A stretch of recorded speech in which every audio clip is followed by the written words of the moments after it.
అందరు మాట్లాడాలి. అందరు లీడర్లు కాబట్టి కొత్త వాళ్ళు ముందుకు వస్తే నేను గట్టిగా మాట్లాడాలి. మీరు ముందుకు వెళ్ళండి. వీళ్ళు ఆల్రెడీ లీడర్లు సార్ గట్టిగా భయంగా చూస్తారు. నాకు 1,00,000 ఎప్పుడు లక్ష ఎప్పుడు కావాలని చూస్తారు వాళ్ళు. మీరు ఇప్పుడు 1,00,000 అడిగారు కదా, 1,00,000 అడుగుతారా? 5-10,000 వస్తే చాలు, ఆరోగ్యం బాగుంటే చాలు అంటారా? మాట్లాడతలేదు. కొత్తగా వచ్చిన వాళ్ళు 1,00,000 కావాలంటారా, ఆరోగ్యం కావాలంటారా? కదా. మా వాళ్ళకి ఇప్పుడు 1,00,000 పిచ్చి పట్టింది. అందుకని కొంచెం వాళ్ళని చూసి నాకు భయం అవుతుంది. థ్యాంక్ యూ సో మచ్ అందరికి. Good morning. Good morning. కొంచెం బోర్ వస్తుంటది, అప్పుడప్పుడు ఇంకా గుడ్ మార్నింగ్ అనాల్సి వస్తుంటది, సపోర్ట్ కొట్టాల్సి ఉంటుంది, అప్పుడప్పుడు చేతులు కూడా ఎత్తాల్సి ఉంటుంది.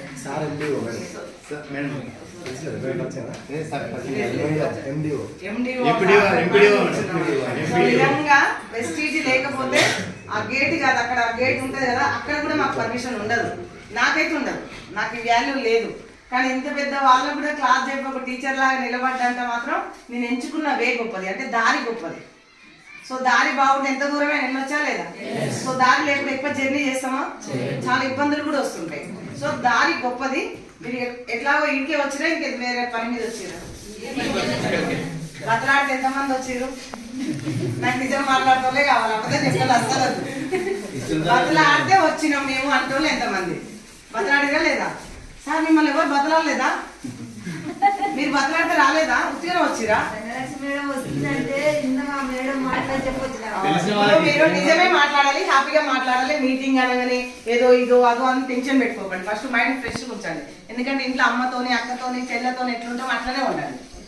చేతులు కట్టుకొని అస్సలు ఉండదు. మీరు చేతులు కట్టుకుంటే నాకు భయం అవుతుంది. సో హ్యాపీగా ఏమనంటే ఏంటి తెలుసుకోవడానికి వచ్చినాం కాబట్టి ఫ్రెండ్లీగా తెలుసుకుంటేనే బుర్రలో పోతుంది.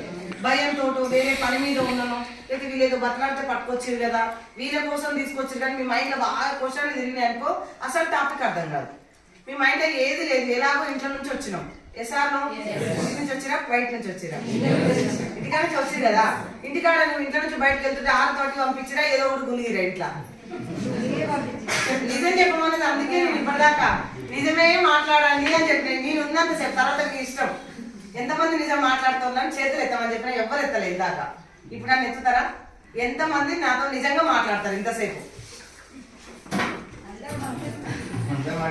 మీరు ఆర్డర్ ఇచ్చారు గురుగారు, అందరు చేతులు ఎత్తాలి. ఎందుకంటే చెప్పిన ముందే ఒక కూతురులాగా ఒక చెల్లెలాగా ఇంట్లో ఎట్లుంటారో అట్లనే ఉండండి. నేనైతే అందరితో అట్లే ఉంటా. సో నిజం మాట్లాడుతున్నారు కదా. కొంతమంది ఎందుకు ఎత్తారు తెలుసా చేతులు? వాళ్ళకు కూడా చెప్తా, వాళ్ళు కూడా మంచోళ్ళే.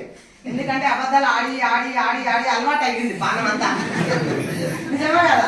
దక్కున నిజం ఏదో ఒక ధనలక్ష్మి వచ్చింది అని చెప్పి నిజం చెప్పమంటే ఎట్లా చెప్తారు? అందుకని వాళ్ళు కొంచెం తట్టుకోలేకపోయారు, తర్వాత అలవాటు అవుతుంది. సో ఎప్పుడు అలవాటు అయింది ఏమంటే ఈజీ, కొత్తగా మర్చిపోయిన దాన్ని. అంటే అసలు మనం నిజమైన మనుషులమే.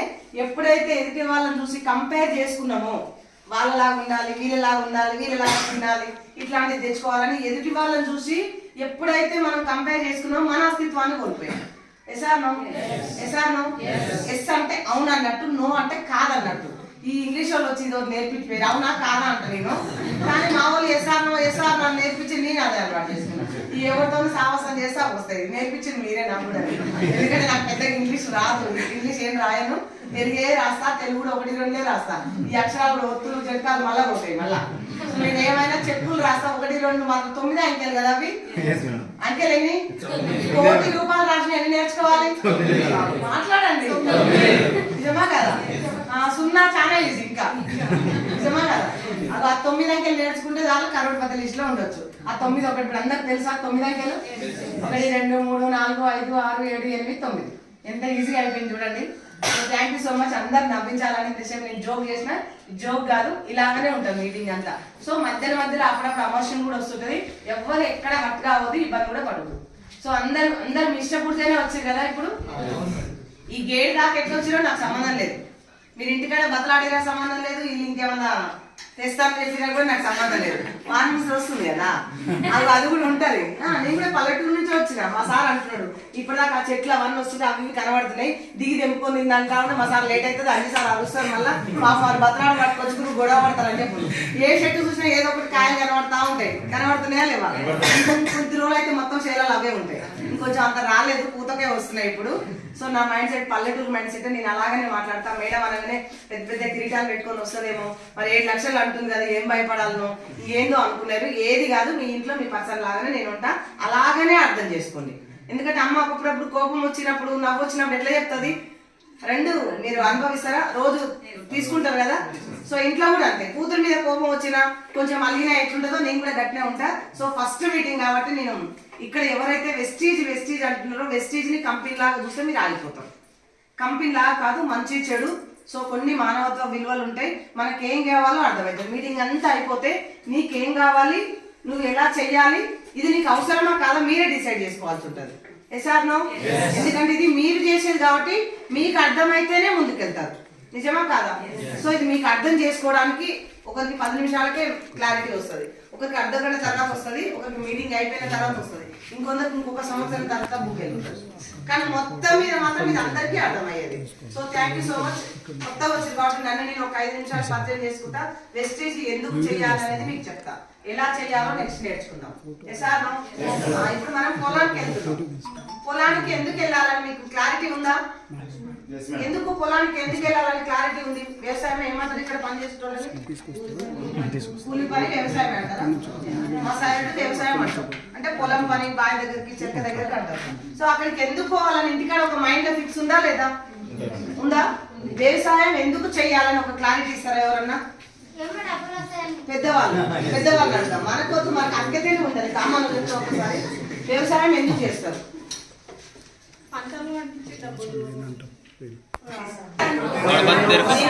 ఆన్సర్ అంతా మీ దగ్గరనే ఉంది, మీ నోట నేను బయట పెట్టించి పోతా. నేను కొత్తగా ఆంటీ మోసుకొని రాలేను ఎత్తులా. మీకు ఏమైనా కావాలి, ఇప్పుడు అందరికి 1,00,000 ఇప్పి 2 లక్షలు మోసుకొని వచ్చిందా? సో మీ నోట్లోనే, మీ మనసులోనే, మీ చుట్టుపక్కల ఏం చేయాలో మీ నోట్తోనే అనిపించి పోతా. సో మేడం ఏం చెప్పింది, వ్యవసాయం ఎందుకు చేస్తాను ఒక క్లారిటీ. వ్యవసాయం చేసే వాళ్ళు పంట పండిస్తే డబ్బులు వస్తాయి. డబ్బులు దేనికోసం అంటే అవసరాలు. ఎస్ఆర్నో, అవసరాలు అందరికి ఉన్నాయా? ఎంతమందికి ఉన్నాయి? గట్టిగా మాట్లాడాలి. అందరికి స్పెల్లింగ్ మిస్టేక్లు ఉంటాయి, ఎవరు ఇబ్బంది పడదు. అవసరాలు అంటే ఏంటివి? సో అదంతే. అవసరాలు అంటే మనం రోజు బతకడానికి వచ్చేది. సో అవసరాల కోసం డబ్బు సంపాదిస్తున్నాం. వ్యవసాయం చేస్తే డబ్బు వస్తుంది. డబ్బు దేనికోసం? Thank you so much. అయిపోయింది. వ్యవసాయంలో డబ్బు కావాలా వద్దా? వ్యవసాయం టైం పాస్ కోసం చేస్తున్నావా, ఎంజాయ్ కోసం చేస్తున్నావా, ఎక్సర్సైజ్ కోసం చేస్తున్నావా? ఫైనల్ గా ఏముంది? డబ్బే ఉంది. ఆ డబ్బు దేనికోసం? అయిపోయింది. వ్యవసాయం అవసరాలకు డబ్బు కావాలి, అందుకనే వ్యవసాయం చేస్తున్నాం. సో క్లారిటీ వచ్చింది. జాబ్ ఉన్న పర్సన్, సార్ మీరు జాబే కదా ఇప్పుడు, మీరు ఆల్రెడీ లీడర్ కాబట్టి ఇక్కడ సార్ కాకుండా ఇంకెవరైనా జాబ్ చేస్తుంటారు. సార్ ఎండిఓ సార్ సార్ ఒక్కసారి అంటే పెద్దవాళ్ళు అన్నట్టు. సో నిజంగా మీరు జాబ్ చదివే ముందు చదువుకున్నారు కదా, ఎందుకు చదువుకున్నట్టు? జాబే అంటే ఫ్యూచర్ లో సెటిల్. ఓకే, సెటిల్ అయితే ఎట్లా సెటిల్? ఏమొస్తుంది సెటిల్ అయితే? ఏముంటే సెటిల్ అవుతుంది అనుకున్నావు? సెటిల్ అంటే ఏంటిది? ఓకే, డబ్బే కదా. వీళ్ళు కొంచెం మాకు చదువు రా సార్, క్లారిటీ చెప్పాలి. సార్ ఎందుకు చదువుకున్నా అంటే నేను లైఫ్ లో సెటిల్ కావాలి అనుకున్నాడు. సెటిల్ కావాలంటే ఏంటి అర్థం వీళ్ళకి చెప్పాలి. డబ్బే కదా, డబ్బు కావాలి. సో నువ్వు చదువుకొని డబ్బు సంపాదించడం, డబ్బు దేనికోసం? ఫైనల్ సార్ క్లారిటీ ఇస్తారా sir? Thank you so much. So చదువుకున్నాడు, గోల్ ఏంది? సెటిల్ అయినా అంటే ముందు ఫ్యూచర్ సెటిల్ కావాలి. నిజంగా మీరు చదువుకున్నందుకు ఫ్యూచర్ సెటిల్ అయిందని వీళ్ళకి క్లారిటీ ఇస్తారా సార్? ఫ్యూచర్ సెటిల్ అయింది, చదువుకున్నాం, జాబ్ వచ్చింది, ఫ్యూచర్ సెటిల్ అయిందా? కాలేదు సార్. వ్యవసాయం అవసరం తీరింది, డబ్బు వచ్చింది, అవసరం తీరింది. సార్ కూడా చదువుకున్నాడు, జాబ్ వచ్చింది, డబ్బు వచ్చింది, అవసరం తీరింది. సెటిల్ కాలేదు. ఇక్కడ సెటిల్ కాలేదు కాబట్టినే మళ్ళీ ఇందులోకి వచ్చింది. సో ఇప్పుడు చదువులో కూడా, జాబ్ లో కూడా లైఫ్ లేదు. అర్థమైందా? సో ఇక్కడ వ్యవసాయం, చదువు ఇద్దరే ఉన్నారు. సో మా వాళ్ళు లేడీస్ ఉన్నారు కాబట్టి వీళ్ళు ఏం లేదు, కూరలో కరివేపాకి ఏం చెప్పడానికి లేదు ఇక్కడ. నిజమా కదా? చదువుకున్న చెప్పినా కదా, మనం చదివినాం, మనం వ్యవసాయం చేసినాం, రెండింటిలో లైఫ్ లేదు. మరి లేడీస్ కూడా ఇందులో ఎందుకు చేస్తారు? సో నిజంగా పొద్దు నుంచి వీళ్ళ క్వాలిఫికేషన్ ఏముండదు సార్. తోముడు, ఉతుకుడు, కడుగుడు, మాటలు ఏం చేసిన వారు లాస్ట్ జీరోనే. మళ్ళీ అమ్మా నాన్న దగ్గర జీరోనే, చేసుకున్న భర్త దగ్గర జీరోనే. ఫైనల్ ఇంత బుడ్డోడు ఎల్కేజీ చదివింది, ఇప్పుడు 1,00,000 పెట్టి చదివిస్తున్నాం. నిజమా కాదు? కాన్వెంట్ చదివేట్లే చిన్నోళ్ళకి, వాళ్ళు కూడా లెక్క చేయట్లే మమ్మీని. డాడీని కూడా చేస్తలేరు అనుకో, మిమ్మల్ని లెక్క చేస్తలేరు, ఇంటికి పోయారనే నాకు చూపిస్తలేవా అంటారు. మా వాళ్ళు ఏం ప్రేమ కాబట్టి ఏం అనరు. సో ఎందుకంటే చిన్న చిన్న పిల్లలు కాబట్టి ముద్దు కాదు అనుకుంటారు. సో ఫైనల్గా అవసరాలు, డబ్బు అనేది కావాలి, అవసరాల కోసమే కావాలి. అత్యవసరాల కోసమా అవసరం కోసమా మీరు ఇందులో సెలెక్షన్ చేసుకోండి. నిజంగా మీరు సెటిల్ అవుతుందంటే ఫ్యూచర్లో అవసరాల వరకే మనము వర్క్ చేస్తున్నాం. సెటిల్ కావడం కోసం ఎవరు చేయట్లేదు. నిజమా కాదా? సెటిల్ ఒకవేళ సెటిల్ అవుతే చేయాలంటే మా తాత ఉన్నాడు. మా తాత చాలా కష్టపడ్డాడంట. 1 ఎకరం భూమి కూడా లేకుండానంట. ఒక 60-70 ఏళ్ల క్రింద ఏం లేకుండా చాలా కష్టపడి రిస్క్ తీసుకొని దాన్ని మా తాత వాళ్ళ నాన్న 1 ఎకరం ఇచ్చిండంట. వాళ్ళకి ఇచ్చినప్పుడు దాన్ని చాలా రిస్క్ తీసుకొని చాలా సాక్రిఫైజులు చేసి మళ్ళీ చాలా ఇబ్బందులు పడి పిల్లలకు కూడా ఉన్నది లేకుండా పెట్టి దాన్ని ఒక 60-70 ఎకరాలు చేసిండు. అది మా మామయ్య చేతిలో పెట్టిండు, అంటే మళ్ళీ చేతిలో పెట్టిండు. సో అది ఏంటంటే ఇప్పుడు తాత కష్టపడ్డాడు. తాత కష్టపడితే కొడుకు సెటిల్ కావాలా వద్దా? మాట్లాడాలి. కష్టపడ్డాడు కదా. ఇప్పుడు ఏమంటున్నారు తెలుసా పిల్లలందరూ, నేను కష్టపడ్డా, నీకోసమే త్యాగం చేసిన, నీకోసమే నేను తినకుండా ఉన్నా, నీకోసమే రోగాలు తెచ్చుకున్నా అని చెప్పి ప్రతి పిల్లల్ని అంటా ఉన్నారు. ఇప్పుడు అంటున్నా లేదా? మీకోసమే మేము కష్టపడ్డాము అంటున్నారు. నిజంగా మా కోసమే మీరు కనుక కష్టపడి ఉంటారు. యాజ్ ఏ కూతురుగా నేను చెప్తా, పెద్దవాళ్ళు ఉన్నారు కాబట్టి యాజ్ ఏ కూతురుగా మా కోసం మీరు కష్టపడ్డారు. మరి మీరు కష్టపడ్డప్పుడు మీరు కష్టం ఆగిపోయింది, మేము హ్యాపీగా ఉండాలి కదా. ఇప్పుడు మరి ఉండాలా వద్దా? సార్ నాన్న బాగా కష్టపడ్డాడు మన కోసమే. వాళ్ళ కష్టం ఆగిపోయినప్పుడు అవసరాలు వెళ్ళినాయి తప్ప కానీ మళ్ళీ మనం కష్టం స్టార్ట్ చేసినాం. నిజమా కాదు? ఇప్పుడు నిజంగా వాళ్ళు మన కోసమే కష్టపడితే మనం కష్టపడకూడదు, మనం హ్యాపీగా ఉండాలి. కానీ ఈరోజు మళ్ళీ మనం కష్టపడుతున్నాం. సో మనం మళ్ళీ ఏం చేస్తున్నాం, సేమ్ నాన్న ఏదైతే నీకోసం కష్టపడ్డా, నీకోసం చేసినా ఏదైతే అన్నాడో అది బాగా నేర్చుకున్నాం, సేమ్ మన పిల్లల మీద డూప్లికేట్ చేస్తున్నాం దాన్ని. మీకోసమే ఇంత రిస్క్ తీసుకుంటున్నాం, మీకోసమే ఇబ్బందులు పడుతున్నాం, మీకోసమే అవమానాలు పడుతున్నాం, తిండి తిప్పలు లేకుండా మీకు బట్టలు కొనిస్తున్నాం, మిమ్మల్ని మంచి స్కూల్ చదివిస్తున్నాం, నువ్వు మంచి జాబ్ తెచ్చుకో, మంచి బిజినెస్ చెయ్యి, లేకపోతే మంచిగా సక్సెస్ కా, మమ్మల్ని కూర్చోబెట్టి మేము తినొచ్చు, నువ్వు సెటిల్ అవుతా అంటున్నాం. సో ఇప్పుడు ఇదే ప్రెషర్ని పిల్లల మీద పెట్టిన తర్వాత మళ్ళీ అదే వాళ్ళ పిల్లలు చదువుకున్నారు, జాబులు చేసారు, వాళ్ళు కష్టపడుతారో హ్యాపీగా ఉన్నారు? మన పిల్లలు కష్టపడుతారే హ్యాపీగా ఉన్నారు, మళ్ళీ వాళ్ళు కష్టపడుతున్నారు. చూడండి, అందరు కష్టపడుతున్నారు, అవసరాలు తెస్తుంది, కష్టపడుతుంది అవసరం. కానీ నెక్స్ట్ జనరేషన్ అనేది మళ్ళీ అదే కష్టం కాపీ అయింది తప్ప వాళ్ళు కూర్చొని తినేటట్లేదు. సో నేను వెస్టేజ్ సెలెక్షన్ చేసినందుకు మా తాత కష్టపడ్డాడు, మా నాన్న కూడా కష్టపడ్డాడు, మా అమ్మ వాళ్ళు కూడా కష్టపడ్డారు, నేను కూడా కష్టపడ్డా. కానీ రేపు నా పిల్లలు కష్టపడడానికి వీలు లేదు. ఎందుకంటే నేను చేసినా చేయకపోయినా ప్రతి నెల మినిమం 4-5 లక్షలు ఇన్కమ్ పడుతుంది అకౌంట్లో. వాళ్ళు కష్టపడాలి, నేను రాసిస్తాను సార్, మా పిల్లలకు చదివిస్తున్నాను నేను. కానీ వాళ్ళు డబ్బులు తెచ్చిస్తే మళ్ళీ ఫ్యామిలీ ఎలా తీసుకోవాలని నేను డిపెండ్ కావట్లేదు ఇప్పుడు అర్థమైంది అందరికీ. సో మనం ఒక్కరే కష్టపడితే, ఎందుకంటే నేను ఆల్రెడీ చెప్పిన ఈ ప్లాట్ఫామ్ ని దారి ఎంచుకున్నాను కాబట్టి నేను ఒక్కదాన్నే కష్టపడతా. నేను ఒక్కదాన్ని కూడా చచ్చిపోయేదాకా కష్టపడను. మినిమం ఒక 1 or 2, 3, 5 years. సో 5 years, 5 సంవత్సరాల టైం ఉందా మన కాడ? 5 సంవత్సరాలు టైం ఉందా సార్? ఎంత దగ్గర ఉంది? 5 సంవత్సరాలు టైం ఉందా? ఉందా? ఇప్పుడు అసట పోతే ఏమైతే మనకు తెలియదు. మరి ఎట్లా అంటున్నారు టైం ఉందని ఎట్లా అంటున్నారు? సో 5 సంవత్సరాలు కనుక నువ్వు ఒక గోల్ పెట్టుకొని ఫ్యామిలీ కోసం రెస్పాన్స్ తీసుకొని ఏం చేయాలో మైండ్ లో అదే పెట్టుకొని పదే దానికోసం పని చేస్తే యమధర్మరాజు కూడా మన దగ్గరికి రాడు తెలుసా. ఎందుకంటే మనం ఒక పని మీద వెళ్తున్నాం, మంచి పని మీద వెళ్తున్నాం. సో పిల్లల కోసం వెళ్తున్నాం, భార్య పిల్లల కోసం వర్క్ చేస్తున్నాం, ఎదుటి వాళ్ళకి మంచి చేస్తున్నాం కాబట్టి ఆ చావంచులు కూడా మన దగ్గరికి రావు. 99% రావు సార్. ఎందుకంటే 5 సంవత్సరాల జర్నీలో నిజంగా ఒక లేడీ ఉదయం పోయి సాయంత్రం కదా, ఒక రోజు ఊరు పోయేస్తేనే అలసిపోతారు. కానీ 5 సంవత్సరాల జర్నీలో రాత్రి మొత్తం జర్నీలు, మొత్తం మధ్యాహ్నం మీటింగ్స్. సో ఊరుందా, పేరుందా, మధ్యాహ్నం అయిందా, నైట్ అయిందా, పిల్లలు ఉన్నారా, ఏది గుర్తు చేసుకోలే నేను. టోటల్ గా రేపు మీటింగ్ ఎక్కడుంది, నేను అక్కడ ఎవరిని గుర్తుపట్టాలి, లీడర్ ఎవరు, మరి ఇక్కడ లోకల్లో తయారు నా ప్లాన్ అంతా ఇదే ఉంటుంది. నేను ఇంట్లో నుంచి వెళ్ళగానే ప్లాన్ ఇక్కడ ఉందా. ఈరోజు శాంతినగర్ నేను వెళ్తున్నా, ఇక్కడ లీడర్స్ ఎవరు రిస్క్ తీసుకుంటారు, ఎవరు వర్క్ చేస్తున్నారు, ఎవరికి టీం ఉంది, ఎవరికి టీం తయారు చేయాలి, మరి వాళ్ళకి సైడ్ ఇన్కమ్ ఏమైనా వస్తుందా, మొత్తం నా ఫోకస్ అంతా ఇక్కడే ఉంటుంది. నా మైండ్ అంతా నేను ముందు జరిగే దాని మీద ఉంటే జరగబోయేది యమధర్మరాజు మనకి ఎదురు వస్తాడా? ఆల్రెడీ మనం పెద్ద పని యజ్ఞం చేస్తున్నాం కదా. సో అలాంటి పని నేను ఎంచుకున్నా, మీరు కూడా అందులోనే ఉండబోతున్నారు. ఒక 1 year మీరు చేస్తున్న పనికి డిస్టర్బ్ కాకుండా, నష్టం కూడా లేకుండా, ₹1 కూడా నష్టం లేదు. సో డబ్బు వస్తుందా రాదా పక్కన పెట్టండి. ఫస్ట్ ఒక 1 year మాతో జర్నీ చేయండి, మీకు వీలైనప్పుడే. సో 1 year వరకు మీకు యమధర్మరాజు రావద్దని నేను మెయిల్ పెడతా, మీ దగ్గరికి రావద్దని చెప్పి. ఎందుకంటే 1 year నాతో జర్నీ చేయాలి కదా. డబ్బు ఉంది సార్, ఇందులో డబ్బు ఉంది, కారు ఉంది, లక్ష ఉంది, ఇల్లు ఉంది, పేరుంది, అన్ని ఉన్నాయి. కానీ యమధర్మరాజు ఎదురు వస్తే డబ్బున వెనకాల ఎదురు ఏం రాడు, వెనకాల వస్తాడు. యమపాశం వెనకాల ఉంది. సో అది రాకుండా నేను అడ్డం ఉంటా అక్కడ.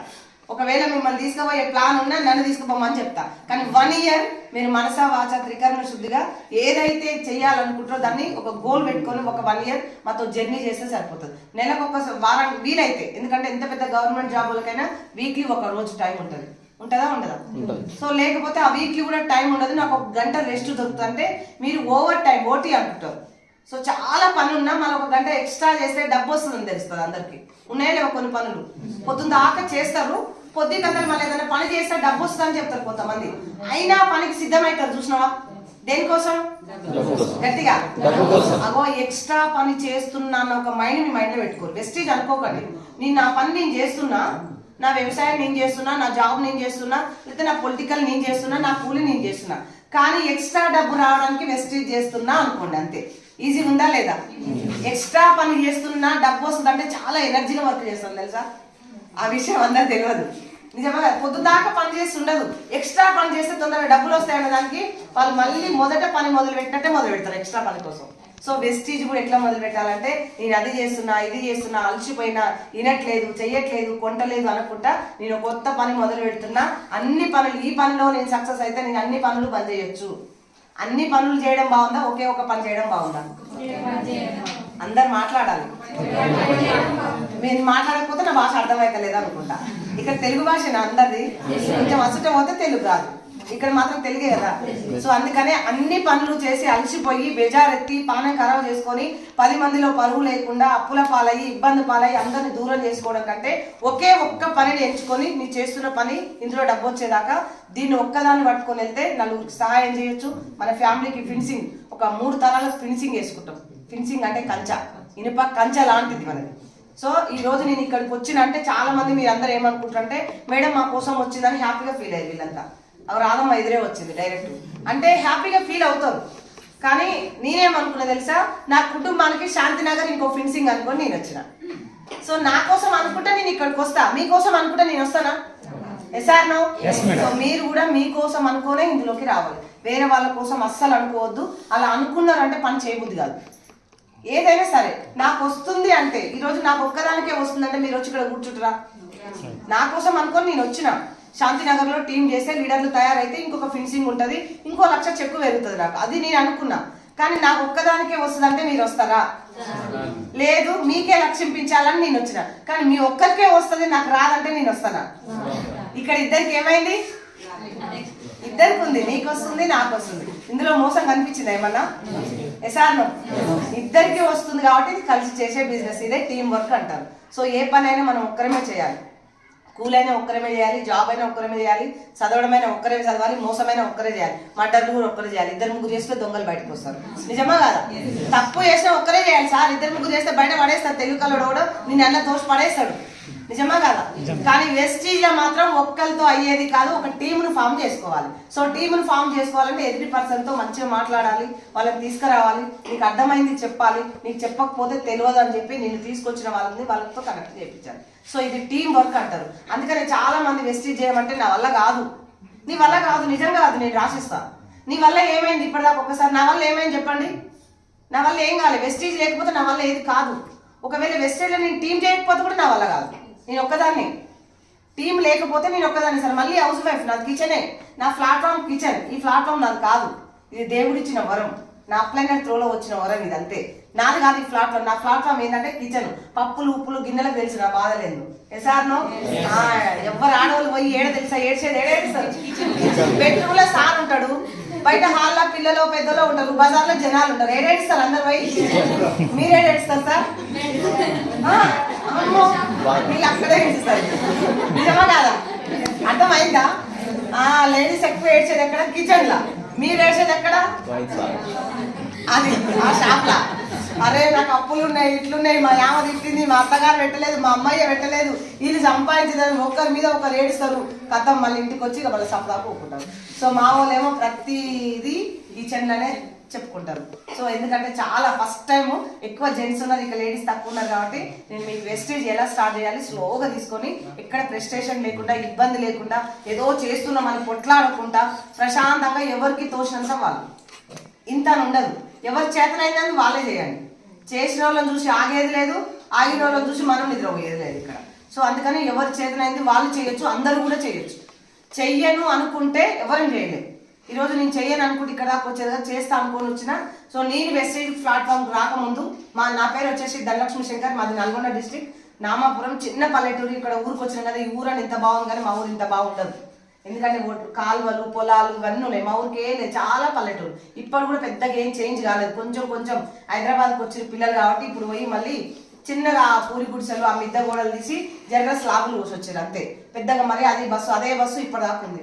సో నేను చదువుకునేది 10వ తరగతి తెలుగు మీడియం, ఎందుకంటే ఎక్కువ చదవాలని నాకు ఉండే. కానీ మా నాన్న చెప్పింది ఏంటంటే నలుగురు ఆడపిల్లలు కాబట్టి బిడ్డ చదివించాలంటే లక్షలు ఖర్చు అవుతాయి. ఎసార్నో అందరు యాక్టివ్ ఉండాలి. చదివించాలంటే లక్షలు ఖర్చు అవుతాయి.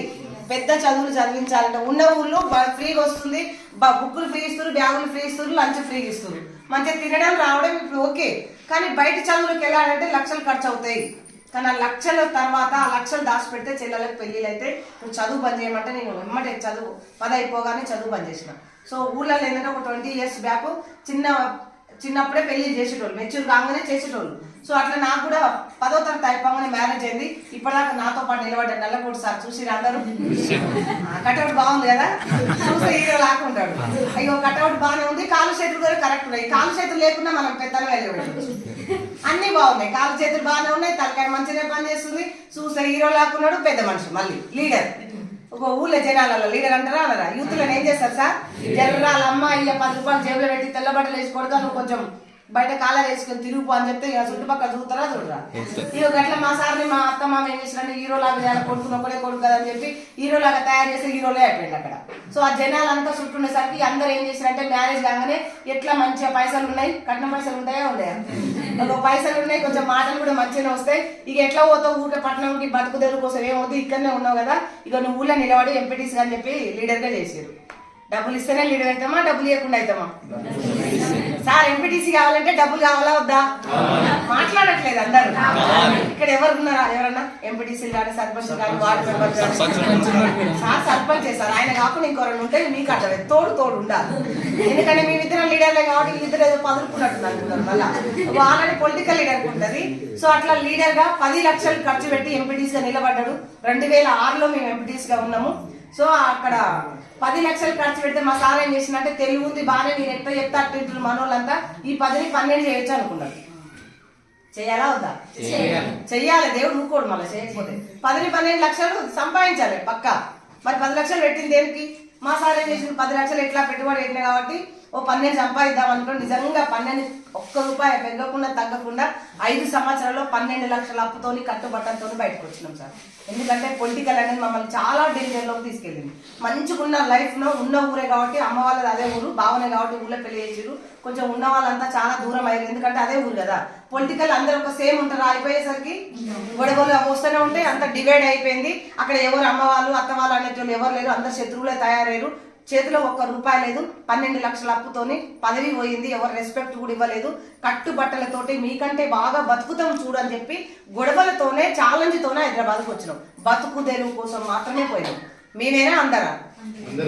అందరు మాట్లాడాలి. ఊళ్ళో ఉండి అమ్మ నాన్నని వదిలిపెట్టి పొలాలు ఇల్లు వదిలిపెట్టి ఎందుకు సార్ బతుకు తెరువు కోసం బయటకు వెళ్తారు? ఎలగొట్టిరు సార్ వీళ్ళు ఇండైరెక్ట్ గా. ఎలగొట్టేటట్టు మనం చేసిన వాళ్ళ పని.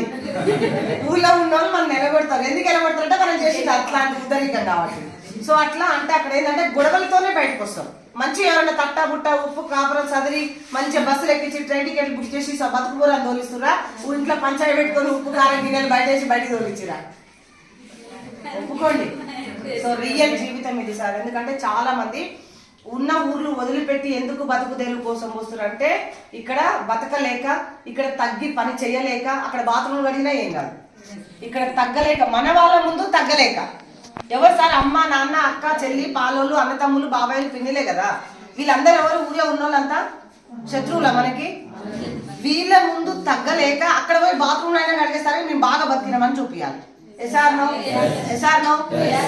సో అలాంటి లైఫ్ కోసం అదేదో ఆడనే బతికితే అక్కడ చేయడానికి పని చేత కాదు, అక్కడ వాల్యూ ఇయర్ అని చెప్పేసి చాలా రిస్క్ తీసుకొని మేము హైదరాబాద్కి వెళ్ళింది ఎప్పుడంటే 2011 జూన్ 17 రోజు వెళ్ళినాం. సో ఇది పెద్ద లక్కీ నెంబర్ కూడా అనుకుంటా నేను. ఎందుకు అంటే దరిద్రాలన్నీ తీసుకొని అక్కడికి వెళ్ళినాం అన్నట్టు. అంటే ఏం బతకలేము, లైఫ్ లేదు, అది మరో జన్మ అనుకుంటా నేను. సో 2011 జూన్ 17 ఎందుకు అంటున్నట్టు అది మా మూడో బాబు బర్త్డే. సో మాకు మేము ఎలక్షన్లు ఉన్నప్పుడు మ్యారేజ్ కాగానే ఎలక్షన్ స్టార్ట్ అయింది. 5 సంవత్సరాల్లో 3 పిల్లలు. పెద్ద బాబుది రెండో బాబు బర్త్డే చాలా గ్రాండ్ గా చేసినాం, ఎందుకంటే పదవి ఉంది. ఎస్ఆర్నో జనాలందరూ మన చుట్టూ ఉన్నారు. ఎస్ఆర్నో అప్పులు కూడా బాగానే ఇస్తున్నారు. ఎస్ఆర్నో ఆ 2 సంవత్సరాలు ఏమైందంటే ఏ దావా చేసినా లచ్చలు ఖర్చు. ఇక మస్తు జెండాలు ఎగిరేసుడు, టవల్ కప్పుడు, కేకులు కట్ చేసుడు, మటన్లు చికెన్లు, ఇక అంటే పండగలు చేసుడు 5 ఏళ్ళల్లో. కానీ 2011 వచ్చేసరికి పదవి పోయింది, పైసలు పోయినాయి, అప్పులైనాయి. మా మూడు బాబు బర్త్డే. సో బర్త్డే కట్ చేయడానికి డ్రెస్ లేదు, కేక్ లేదు, కట్టు బట్టలతోటి నైట్ 11 గంటలకు హైదరాబాద్ వెళ్ళాం సార్. ఆ డే నాకు ఇంకా గుర్తుకుంది. సో అక్కడికి వెళ్ళిన తర్వాత ఆకలి అయ్యి పిల్లలతోనో బ్రెడ్ ముక్కలు కొనుక్కొని తిన్నాం. అది ఇంకా నా మైండ్లో ఉండిపోయింది, ఎందుకంటే ఏదైనా సరే ఆకలి పేగులు ఎప్పుడు మర్చిపోవటం. ఎసార్నో సో చాలా డేంజర్ జోన్ లో ఊరు నుంచి వెళ్ళినాం సార్. ఈరోజు చాలా మంది బయటికి వెళ్తున్నారు, ప్రేమ లేక కాదు, డబ్బు లేక. అమ్మా నాన్న అంటే ప్రేమ లేక కాదు, డబ్బు లేక. అక్కడికి వెళ్ళైనా సరే కష్టం చేసైనా వీళ్ళని చూసుకుందాం అని చెప్పి 2011 నుంచి ఒక 8 సంవత్సరాలు చాలా రిస్క్. ఎందుకంటే అప్పులలో ఉన్నాం, పేరు లేదు, ఇంకొకటి అక్కడ పని కూడా లేదు. ఒక 8 సంవత్సరాలు చాలా రిస్క్ తీసుకొని మా సారు హైదరాబాద్లో మేము చాలా ప్రింట్ హౌస్ అంటారు దాన్ని, పైన ఒక్కటే రూమ్లో 2000కు ఒక 8 సంవత్సరాలు రెంటుకున్నాం సార్. 2000 రూపాయలు, 3 పిల్లలు, ఒకటే రూమ్ పైన. ఎందుకంటే కింద ఉంటే చిన్న పిల్లలు డిస్టర్బ్. మా సార్ రాడు, ఎప్పుడు పోయినా 5-6 రోజులకు వస్తాడు. పైన ఉంటే సెక్యూరిటీ ఉంటుంది అని చెప్పి ఫ్రంట్ హౌస్లో ఒక 8 సంవత్సరాలు చాలా ప్రపంచం. ఆ రూమే, ఆ 4 గోడలు, మా పిల్లలే నాకు ప్రపంచం. సో అలాంటి లైఫ్ 8 సంవత్సరాల్లో చాలా రిస్క్ తీసుకొని మా సారు చాలా బిజినెస్ చేసి ఈరోజు ఒక పని చేస్తే 100 రూపాయలు వస్తున్నాయి. ఇంకో పని చేస్తే వస్తుందని చేస్తామా లేదా? ఇంకో పని చేస్తే వస్తుందని చేస్తూ ఉంటాం. సో లేడీస్ అంత రిస్క్ తీసుకోరు, జెంట్స్ బాగా తీసుకుంటారు. ఎందుకంటే సపోజ్ ఇప్పుడు ఉదయం నుంచి 9 గంటలకు వెళ్ళిరు, సాయంత్రం 6 గంటల వరకు బాగా పని చేసిరు. వాళ్ళు ఒక 1000 రూపాయలు చేతులు పెట్టిరు, పాపం అలసిపోయారు, అన్నం తిన్నారు, ఆ టిఫిన్ బాక్స్ పట్టుకొని ఇంటి దాకా ఊర్లోకి వస్తారు. వస్తున్నప్పుడు పనంతా పొందాక కలిసిపోయారు, ఆ డబ్బులు చేతిలో పట్టుకున్నారు. సరే అని డబ్బులు చేతిలో పెట్టుకొని ఇంటి దగ్గర ఊరి దగ్గరకు వచ్చేసరికి మళ్ళీ ఒక పర్సన్ ఎదురయ్యి, లేదు నీకు ఒక 1000 రూపాయలు ఇస్తా, ఇక్కడ డ్రైనేజ్ లీక్ అయింది, పని చెయ్యరు అంటే మళ్ళీ షెట్ వేసుకొని మళ్ళీ పని మొదలు పెడతారా లేదా? పొద్దున్న దాకా చేసిన 1000 రూపాయల కష్టం చేసినావు, కానీ ఇప్పుడు ఈ పని చేస్తే మళ్ళీ డబ్బు వస్తుంది అంటే మార్నింగ్ ఎలా అయితే పని మొదలు పెట్టిండో 9 గంటలకు, నైట్ అలసిపోయినాక కూడా మళ్ళీ అదే పని స్టార్ట్ చేస్తాడు. ఎసార్నో ఎందుకంటే మళ్ళీ 1000 రూపాయలు వస్తే ఇంటికి వెళ్తే పిల్లలకు దేనికైనా అవసరం వస్తాయి, మా మేడంకి దేనికైనా అవసరం వస్తుంది, లేకపోతే కరెంటు బిల్ అన్నా కడతా, పాల బిల్ అన్నా కడతా, లేకపోతే మా బాబుకి బర్త్డేకి షర్ట్ అన్నా కొనిస్తా, ఇప్పుడు ఇంటికి పోయి ఉత్తిగా నిద్ర ఎందుకు పోవాలి, నేను మళ్ళీ మొదలు పెడతా అని చెప్పి బాక్స్ అక్కడే పెడతాడు. మళ్ళీ అదే షర్ట్, చెమట పట్టిన షర్ట్ వేసుకొని మళ్ళీ పని మొదలు పెడతారు సార్. జెంట్స్ అంటే అట్లా. సో ఎందుకంటే నేను జెంట్స్కి చాలా వాల్యూ ఇస్తాను. లేడీస్ వర్క్ చేయరని కాదు, వాళ్ళ కాడ ఎట్లుంటుంది అంటే నెక్స్ట్ నేనే కదా, అమ్మ నాన్న నేనే చూసుకోవాలి, భార్య పిల్లల్ని నేనే చూసుకోవాలి. సో ఒక రెస్పాన్స్ వాళ్ళు తీసుకుంటారు. మరి లేడీస్ తీసుకోవచ్చా లేదా? లేడీస్ తీసుకోవద్దా? తీసుకోవాలా వద్దా? జెంట్సే ఎందుకు తీసుకోవాలి చెప్పండి, లేడీస్ తీసుకోకూడదా? సో ఆ లేడీస్ తీసుకోవాలన్న బాధ్యతని మీరే కల్పించాలి. ఆ బాధ్యత, అందుకనే భార్యకు కష్టం విలువ పక్కా చెప్పి తీరాలి. కష్టం విలువ చెప్పకపోతే, భార్య చెప్పకపోతే ఆ ఇల్లు చూడండి ఎంత నరకంగా, ఎంత అప్పుల పాలై ఉంటారు వాళ్ళు. ఎందుకంటే నువ్వేం సంపాదిస్తున్నావు, ఏం ఖర్చు పెడుతున్నావు, ఎటు నుంచి వస్తుంది, నువ్వు ఆమెకేం చెప్పలేదు, తను అడగలేదు, అప్పుడు తను ఏం చేస్తున్నావు అర్థమవుతుందా? సో ఏమి తెలియదు. సో నాదైతే అదే పరిస్థితి. అందుకని మా సార్ ఏం సంపాదిస్తుండు, ఏంది, డబ్బులు ఇవ్వడం ఒకటే చూసుకున్నా తప్ప తను ఎంత డేంజర్ జోన్లో ఉందో నేను చూసుకోలేకపోయినా. సో అట్లా మా సార్ చాలా రిస్క్ తీసుకొని భార్య పిల్లల్ని దూరంగా హాస్పిటల్లో ఉన్నా కూడా, ఈవెన్ మా పాప చనిపోయినా కూడా మా సార్ రాలేదు. మాకు ఫస్ట్ బాబు తర్వాత పాప ఉండే, పాప చనిపోయినా కూడా రాలేదు, ఎందుకంటే డబ్బు చాలా దూరంలో ఉన్నారు. సో లాస్ట్ మూమెంట్ చూసి వచ్చి, సో అంటే ఓన్లీ ప్రేమ లేక కాదు, డబ్బు కోసం చాలా దూరం వెళ్తూ ఉంటారు.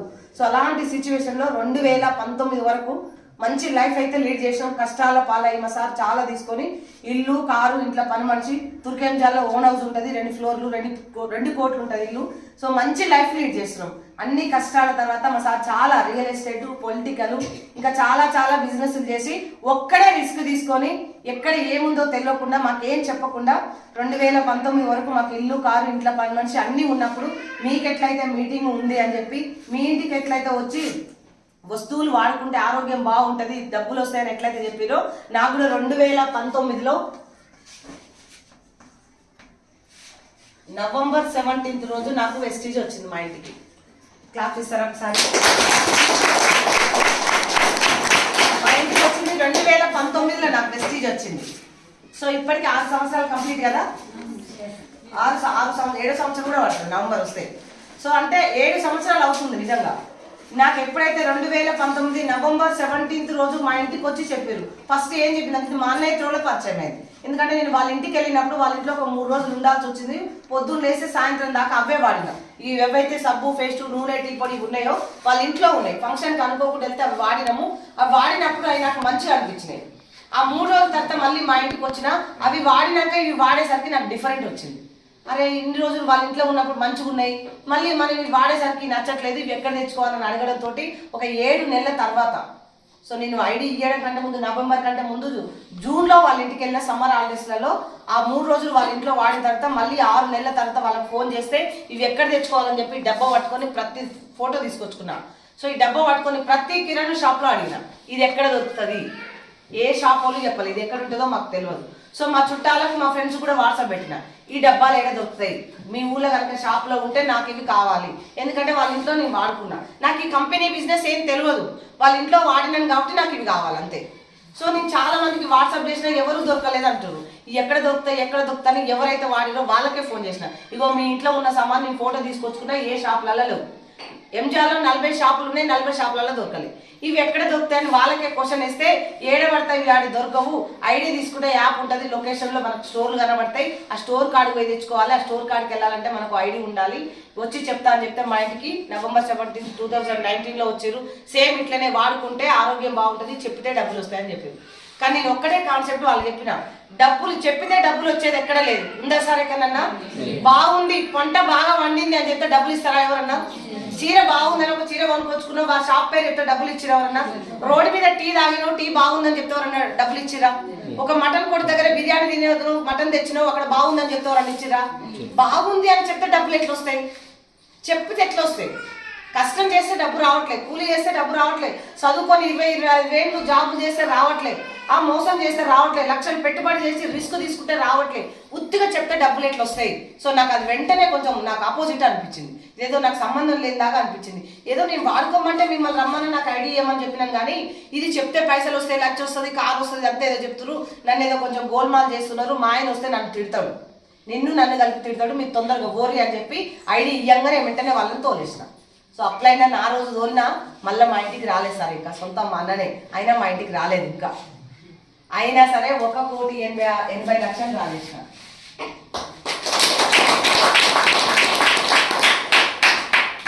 అప్లైనర్ ఐడి ఇచ్చిన ఒకటే పుణ్యం మాకు చేసింది, కానీ 1,80,00,000 డ్రా చేయొచ్చా లేదా? చేయొచ్చా లేదా? ఎందుకంటే అది మనం చేసుకునేది, వాళ్ళు చేసేది కాదు. నీకు చెప్పడమే అదృష్టం. నీకు ఇందులో నీ తెలివి, చదువు, టాలెంట్ ఏది అవసరం లేదు, నీ కష్టం అవసరం లేదు, నీ కాళ్ళు చేతులు వేయాల్సింది లేదు, మోసం చేయాల్సింది లేదు, నీ వెనకాల బ్యాక్గ్రౌండ్ అవ్వలేదు. జస్ట్ కుటుంబం అన్న బాధ్యత నీకు వస్తే చాలు, ఇందులో గెలుస్తామని నాకు అది అర్థమైంది. సో అది కూడా అర్థం కావడానికి ఒక 1 year 1.5 year పట్టింది. సో నేను ఇది వెస్టేజ్కి రావడానికి ఫస్ట్ నేను ఐడి తీసుకున్నా, ప్రొడక్ట్లు నచ్చినాను కాబట్టి ప్రతి నెల కొనుక్కుంటూనే ఉన్నా. ఒక 7-8 నెలలు మినిమం సంవత్సరం అయింది, సంవత్సరం అంతా వాడుకుంటూనే ఉన్నా. సో నిజంగా అవసరాలు ఎప్పటి వరకు ఉంటాయి? మాట్లాడాలి. అవసరాలు ఎప్పటి వరకు ఉంటాయి? అవసరాలు ఎవరికి? అసలు మనకే కదా. అంటే మనుషులకు అవసరాలు ఉన్నంత వరకు, అవసరాలు మనుషులకు ఉన్నంత వరకు ఉంటాయి. సో ఈ కంపెనీ కూడా అప్పటి వరకు ఉంటుందని నాకు తర్వాత అర్థమైంది. సో బిజినెస్ లాగా చూడకండి, బిజినెస్ లాగా చూస్తే సీజన్ బట్టి ఉంటుంది, పోతుంది. Yes or no? ఎండాకాలం ఓ బిజినెస్, వానకాలం ఓ బిజినెస్, చలికాలం ఒక బిజినెస్. సీజన్ బట్టి, తర్వాత వ్యక్తులను బట్టి, ఏరియాని బట్టి బిజినెస్లు ఉంటాయి. కానీ ఏ ఏరియాలో ఉన్న వాళ్ళైనా రోజు పండు తోముకోవాలా వద్దా? అందరు మాట్లాడాలి. బాగా చదువుకున్న వాళ్ళు పండ్లు తోముకోవాలా వద్దా? బాగా తెలివి ఉన్న వాళ్ళు, మస్తు పైసలు ఉన్న వాళ్ళు, పైసలు వాళ్ళు తోముకుంటే ఏమవుతుంది? నిజం చెప్పండి. అంటే తెలివి ఉన్నోళ్ళు, చదువు ఉన్నోళ్ళు, స్టూడెంట్లు, ముసలోళ్ళు, పిల్లలు, పెద్దోళ్ళు, పైసలు ఉన్నోళ్ళు అందరు కూడా వాడచ్చు. ఆఖరికి రోడ్డు మీద డేరా వేసుకొని ఊరు బయట ఉంటారు చూసినావా, అప్పుడప్పుడు నెల 2 నెలలు వెళ్ళిపోతుంటారు, వాళ్ళు కూడా స్నానం చేయాలి, పండ్లు తోముకోవాలి. మరి వాళ్ళందరి అవసరాలు ఉన్నప్పుడు కంపెనీ ఎక్కడ పోతుంది? ఒక్కసారి మీరు ప్లాన్ మీకు మీరే విజిలెన్స్ చేస్తే కంపెనీ పోతుందా, ఉంటుందా? తాత ఎవరు, అమ్మమ్మ ఎవరు, ఎట్లా తయారు చేసారు, ఎట్లా వేసుకొచ్చారు, మనకెందుకు పైసలు ఇస్తున్నారు, రేట్ ఎక్కువ చెప్పి రేట్ ఎందుకు ఎక్కువ ఇస్తున్నారు, నిజంగా ఈ పని చేస్తాయా, సైడ్ ఎఫెక్ట్లు వస్తే ఎట్లా? నిజంగా ఏ కిరాణా షాప్ వాళ్ళనైనా మీరు రోజు నెల కొనుక్కొచ్చుకురా? ఎసార్నో కొనుక్కుంటారు కదా. స్టిల్ నా ఈ రోజు నుంచి కాక ఇంత ముందు నిన్న మొన్న మనం కిరాణా షాప్కి వెళ్ళినాం, డిమార్ట్లకి వెళ్ళినాం, లేదా పెస్టిసైడ్ షాప్లకి వెళ్ళినాం. వాళ్ళని ఎవరినన్నా అడిగినామా సైడ్ ఎఫెక్ట్ వస్తుందా అని? మరి మన ఇంటికి వచ్చింది కదా అని చెప్పి అట్లనే ఎవరైతే మన ఇంటికి సైడ్ ఎఫెక్ట్ వస్తే ఏం చేస్తావు? రాసిస్తావా నువ్వు? మరి వాళ్ళని రాసేవాళ్ళు మనం రాసిద్దాం. నేను రాసిస్తాను సార్, మన ఈ సైడ్ ఎఫెక్ట్ రావు. ఒకవేళ మన సప్లిమెంట్స్ కానీ మనం ఏమైనా వాడుకుంటే వీటి వల్ల ఏమైనా డిస్టర్బ్ అయిందని ఏ డాక్టర్ సర్టిఫికెట్ ఇయ్యడు. దాన్ని ఏమంటారు పంచనామా రాస్తారు కదా, దీని వల్ల అయితేనే ఇది అయ్యిందని లాస్ట్ లో ఫైనల్ ఉంటుంది. మనది అది ఇవ్వరు సార్. వెస్టీజ్ వాడినందుకు మీకు ఇట్లా అయ్యిందని ఎవరు సర్టిఫికెట్ ఇవ్వరు. మరి బయట వాళ్ళు ఇస్తురా మనకి? సో అందుకని ఏది లేదు, ఏ సైడ్ ఎఫెక్ట్ లేవు కాబట్టి ఒక 1 year వరకు నేను వాడుకుంటూనే ఉన్నా. యాక్చువల్గా మా సార్ యాక్సెప్ట్ చేయలేదు సామాన్ ఇంట్లో తెచ్చుకోవడం. వాడింది నేను, రోజు ఇంట్లో వండుకునేది నేను. నీకు నచ్చితేంది, నచ్చకపోతుంది, నాకు నచ్చితే చాలని తెచ్చుకున్నా. ఏ సార్ నేను ఒకటే చెప్పిన, నువ్వు రోజు వంట చేస్తుండే ఈ డబ్బా నువ్వు తెచ్చుకొని వండుకో, మాకైతే ఇదే నచ్చింది. నిజమా కాదు? అంటే ఇప్పుడు చాలా వరకు ఇంత మీటింగ్ ఇది మా ఆమెను అడిగి చెప్తా, మా సార్ని అడిగి చెప్తా అంటారు. నిజంగా మీ ఆమెను అడిగే ఫ్రెండ్కి దావత్ ఇచ్చిరా సార్? చెప్పండి. నిజంగా ఇప్పుడు ఇక్కడ ఉన్న వాళ్ళు ఒక 20% ఇంటికాడ చెప్పే వచ్చి రైట్కి ఒప్పుకోండి సార్, తప్పలేదు. ప్రతిదీ చెప్తామా? నువ్వేదో తెలుసుకోవాలనుకున్నావు అది ఉంటుంది. ఇప్పుడు మా వాళ్ళు ఉంటారు, ప్రతిదీ సార్ని అడిగే కొనుక్కుంటావా? చెప్పాలి. కొనుక్కొని తెలుగుకుంట కొనుక్కొని బీరువాల పెట్టి దసరాకో దీపాలకి ఏదైనా ఒకేషన్ చూసుకొని పక్కింటి వాళ్ళు ఇంటి పోయి లేకపోతే ఊరికి పోయి మా అమ్మ తెచ్చింది మా అక్క తెచ్చింది అని చెప్తాం. నిజం సార్. ఎవరైనా అంటే దాన్ని ఇప్పుడు ఉత్తిగా ఖర్చు పెట్టేదాన్ని, నష్టం వచ్చేదాన్ని వేరే పేరు చెప్పుకుంటున్నావు. మరి మన ఇంట్లోకి ఆరోగ్యం వస్తుంది, హెల్త్కు బాగుంటుంది, కల్తీ లేనిది తింటున్నాం, మనం కష్టపడింది హాస్పిటల్ పెట్టుకుంటున్నాం. ఫస్ట్ మిమ్మల్ని బిజినెస్ చేయమని ఎవరిని అడగను, చేయొద్దు కూడా. ఎందుకంటే సడన్గా బిజినెస్లోకి రమ్మన్నా మీకు ప్రాబ్లం, ఎందుకంటే వేరే పని చేసుకుంటూ ఉంటున్నారు. దాన్ని బంద్ చేసి రమ్మని నేను అనట్లే. ఇప్పుడు సపోజ్ నువ్వు వ్యవసాయం చేస్తున్నావు, రోజు కిరాణా షాప్కి వెళ్తావా వెళ్ళవా? పెస్టిసైడ్ షాప్కి వెళ్తావా వెళ్ళవా? మామూలుగా తలనొచ్చిన జెండు మామ కోసం మెడికల్ షాప్కి వెళ్తావా వెళ్ళవా? లేదు నెలకొక్క పెళ్లికి పోయినా ఒక్క నెలన పౌడర్ వేసుకుంటారా వేసుకోవా? మరి దానికి బిజినెస్ చేస్తున్నట్టు ఎట్లా చెప్పండి? నువ్వు ఎట్లయితే నువ్వు వ్యవసాయం చేస్తున్నావు, షాపు పోయినట్టే కిరాణా షాపు పో, పెస్టిసైడ్ షాప్ పోయినట్టే పెస్టిసైడ్ షాపు పో, బ్యూటీ పార్లర్ పోయినట్టే బ్యూటీ పార్లర్ పో, మెడికల్ షాప్ పోయినట్టే మెడికల్ షాప్ పో. నిన్ను బిజినెస్ ఎవరు చేయమంటారు? ఇది అర్థం కాక వీళ్ళకి 2 లక్షలు వచ్చేసరికి వీళ్ళు మాట్లాడేసరికి ఓ అమ్మో మీలాగా మేము తిరగలేము, మీలాగా మేము చెప్పలేము. ఇప్పుడు లేని ఎందుకు ఊహించుకుంటున్నావు? అదంతా నేను చేయమని నేను అడగలే కదా. నిన్ను బిజినెస్ చేయమనట్లే, మీటింగ్ రమ్మనట్లే, నేను తిరగమనట్లే, మాట్లాడమనట్లే. నువ్వు రెగ్యులర్గా ఏ షాపులలో అయితే పైసలు సంపాదించిందంతా తీసుకుపోయి ఆడబెట్టి డబ్బులు పెట్టి జబ్బులు తెచ్చుకుంటావో ఆ జబ్బులు తెచ్చుకోకు.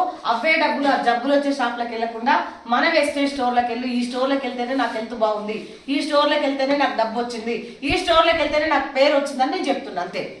మిమ్మల్ని షాపు చేయమని చెప్తున్నా, మిమ్మల్ని డైరెక్ట్ బిజినెస్ చేయమని చెప్పట్లేదు. మీరు కూడా దయచేసి ఎవరైతే వెస్టేజ్ బిజినెస్ చేస్తున్నారో మీరు చెయ్యండి అని వాళ్ళని అనకండి. వాళ్ళు ఎందుకు చేయాలి? వాళ్ళకి ఏదైనా బెనిఫిట్ ఉంటేనే కదా చేస్తారు, వాళ్ళకి ఏదైనా మంచిగా అనిపిస్తేనే కదా మళ్ళీ కొనుక్కుంటారు. వాళ్ళకి డిస్టర్బ్ లేకుండా మనం చూసుకుంటేనే కదా మళ్ళీ తీసుకొస్తారు. సో వాళ్ళకి ఇబ్బంది కాకుండా చూసుకోవడమే లీడర్ ఇక్కడ. సో ఆ లీడర్గా నేను రెస్పాన్స్ తీసుకోవడానికి, నేను వెస్టేజ్ చేయడానికి 99 కాదు 100కు 1000% నేను వచ్చింది చాలా కష్టాల మీద, చాలా ఇబ్బందుల మీద. చనిపోవాలి అనే ధైర్యం లేక, బతకలేక అంటే చావడానికి ధైర్యం లేదు, బతకడానికి ధైర్యం లేదు. అలాంటి సిచ్యువేషన్లో నేను వెస్టేజ్ నేర్చుకున్నా. అన్ని బాగున్నప్పుడు నేను రాలేదు, ఎందుకంటే నాకు ఇంటికి వచ్చి చెప్పిరు వాడుకుంటున్నావు కదా, నీకు నచ్చినాయి కదా, నలుగురు చెప్పు డబ్బులు వస్తాయి అన్నారు. సో ఆ రోజు నాకు ఏమనిపించింది అంటే మా ఆయన ఫస్ట్ నాకు వచ్చేది, మా ఆయన బాగా సంపాదిస్తుండ్రు అన్న ఈగో నెత్తి నిండా ఉంది. ఈగో నెత్తిలో ఉంటే ఎవరన్నా మాట వింటామా మనం? ఏంటమ్మా నేను చెప్పిన మా సార్ ఆల్రెడీ బిల్డరు, లక్షలు సంపాదిస్తుండ్రు, 2 ఫ్లోర్ల ఇల్లు ఉంది, మంచిగా కారు ఉంది, ముంగల కారు కూడా చూస్తున్నారు. ఆవిడ కిరాణా షాప్ ఉంది, ఒక్కరోజు కూడా నేను షాప్ కాడికి పోను. మా పిల్లలు పెద్ద స్కూల్లో చదువుతున్నారు, ఇగో మీ ముందరలే పని మంచి ఛాయ్ తెచ్చి ఇచ్చింది. ఇంత మంచిగా ఉన్నావు, నన్ను వచ్చి సబ్బులు పేస్ట్లు ఎందుకు చెప్పమంటారు అని చెప్పి డైరెక్ట్ వాళ్ళకి దాగిచ్చిన పంపించేసి ఇష్టమయ్యమ్మా. వాళ్ళ కళ్ళ ముంగలు అన్నీ చూపించిన షాప్, ఇంటి ముంగల షాప్ ఉంది, నేను ఎన్నడూ పోలేదు. ఏదో ఈ బాగున్నాయి కాబట్టి నేను రమ్మంటే వచ్చిర్రు, చెప్పురు అయిపోయింది ఇచ్చారు. మీరు వస్తే వచ్చిరు, లేకపోతే నేనే పోయి ఎన్న పోయి తెప్పించుకుంటా, ఎవరితోనన్నా తెప్పించుకుంటా. ఇక నాకు మంచి అన్నీ ఉన్నాయి, ఇల్లుంది, కారు ఉంది, పని మనిషి ఉంది. ఇంత ఉన్నాక నన్ను సభ్యుల గురించి అని చెప్పమంటారు.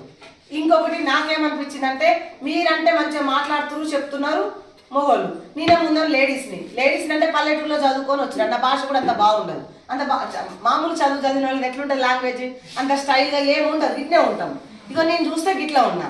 ఇప్పుడు ఎదుటి వాళ్ళతో మాట్లాడాలంటే స్టైల్గా ఉండి మేకప్ వేసి లిప్స్టిక్లు పెట్టి ఇక మొత్తం ఉన్నది లేని ఎరువోయాలనేమో అనుకున్నా. ఇక నాకు అర్థం కాలేదు.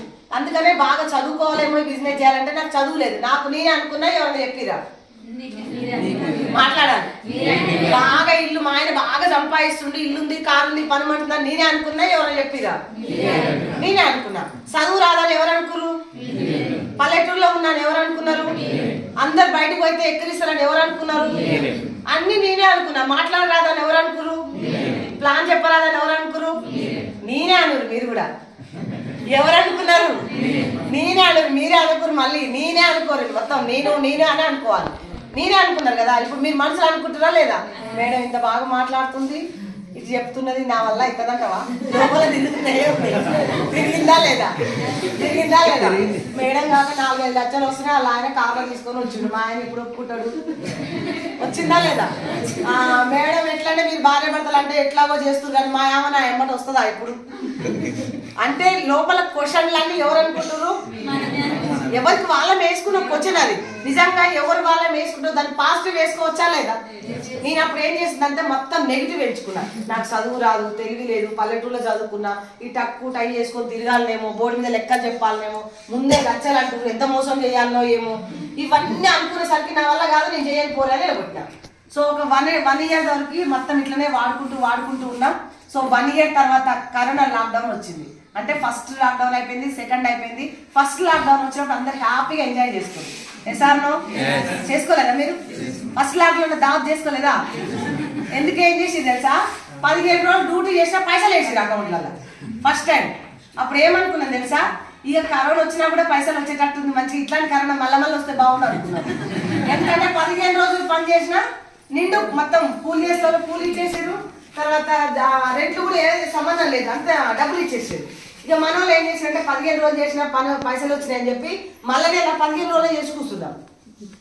అలవాటు చేసిరు కదా, 15 రోజులు పని చేసినా పైసలు ఇచ్చిందని చెప్పి ఇక ఏం కాదు, 15 రోజులు చేసిన పైసలు వస్తున్నారు, జ్వరం వచ్చింది, కరోనా వచ్చింది, ఇంటికన్నా కూర్చున్నాం అని చెప్పి వాళ్ళు లీవ్ లెటర్లు పెడితే 15 రోజులకే పైసలు ఇచ్చారు. అప్పుడే ఫుల్ ఇచ్చిరు, రెండోసారికి సగమే ఇచ్చిరు, మూడోసారికి పని లేదు, పైసలు లేదు. నిజమా కదా? అర్థమైంది అందరికి? మీకు మీరు ఒకసారి అనుకోరు, అవును కదా ఫస్ట్ లాక్డౌన్ లో 10,000 ఇంటికి వచ్చి చెట్ల కింద పోయి దావత్ చేసుకున్నాం. అక్కడ నుంచి ఊరు నుంచి వచ్చి చేసుకురు కదా అందరూ, ఫుల్ చికెన్లు, మటన్లు, ఫిష్లు. ఇక నాకు మస్తున్నాయి ఉన్నోళ్ళని లేదు జేబు మొత్తం కాల్ చేసుకున్నారు.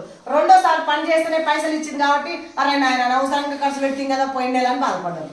సో థర్డ్ వేవ్ వచ్చేసరికి చాలా డేంజర్ జోన్. ఎట్లాంటి డేంజర్ జోన్ వచ్చిందంటే బ్రతికితే చాలు అనుకున్నట్టు వచ్చింది. ఎసార్నో? మూడో థర్డ్ వేవ్ ఎట్లా వచ్చింది? ప్రపంచ దేశాలను సైతం ఒలికించింది. బ్రతికితే చాలు అని చెప్పి అమ్మ, నాన్న, అక్క, చెల్లి, బంధాలు, బంధుత్వాలు, మానవత్వ విలువలు థర్డ్ వేలో గుర్తుకొచ్చినాయి అందరికి. అప్పటిదాకా ఎవరెటు పోతే నాకేంది, ఎవరెక్కడ పోతే నాకేంది, వాళ్ళెవరు వీళ్ళెవరు. సో అప్పుడు మాత్రం అక్క, చెల్లి, అమ్మ, అయ్య, భార్య, పిల్లలు గుర్తుకొచ్చారు. అగో ఇంట్లో ఆడ ముచ్చట చెప్పని ఆయన కూడా అరే ఏమి ఆడ 10,000 ఉన్నాయి, మళ్ళీ నాకేమన్నా అయితే పిల్లలు చూసుకో అని చెప్పారు. ఎందుకంటే నీ దబ్బుకుని ఎప్పుడు ఏ టైంలో కరోనా పొద్దుగాల కరోనా వస్తే పొద్దుగతలో ముగ్గు వచ్చారు, 3 రోజులకే అలకతాం. ఆ జేసీబీ తీసుకుపోయి జేసీబీ ఉంచుతుంది. అప్పుడు ఎసార్ ఇంటికి వెళ్ళిరా సార్? అప్పుడు కరోనా వచ్చింది అని తెలిస్తే చాలు, జస్ట్ ముగ్గు వేయడమే. ఇక ముగ్గు పోయిన వాళ్ళ ఇంటికి మనుషులు పోయేదే లేదు. ఎందుకంటే మాకు వస్తుందో ఏమో భయం. ఫోన్లు స్విచ్ ఆఫ్లు, ఫోన్లు బ్లాక్ లిస్టులు, చుట్టాలు దోశలు ఏమనంటే కలుస్తలేదు, ఇంటలేదు, ఇది మొత్తం ఫోన్.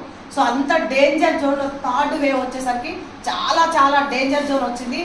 చిన్నగా బిజినెస్లు ఆగిపోయినాయి, జాబులు ఆగిపోయినాయి, గవర్నమెంట్ దగ్గర ఆర్థిక మాన్యం కుప్పగులిపోయి సగం జీతాలు ఇచ్చింది. ఎసార్నో ఆ సగం జీతాలు ఎందుకు ఇచ్చింది తెలుసా?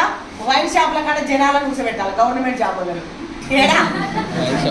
ఎందుకంటే కొట్లాట తినులు తాగులు అని చెప్పింది కదా, బాగా తింటే అని. అప్పుడు చికెన్ అలవాటు లేని వాళ్ళు చికెన్ అలవాటు చేసుకురు కరోనా టైంలో. సార్ నిజంగా నేను చికెన్ తిన్నాను సార్, అప్పుడే తిన్నాను కూడా అప్పుడు చికెన్. ఎందుకంటే మీరు చెప్తున్నా మీ గురించి ఏంటో, మందు తాగని వాళ్ళు కూడా మందు అలవాటు చేసుకున్నాం.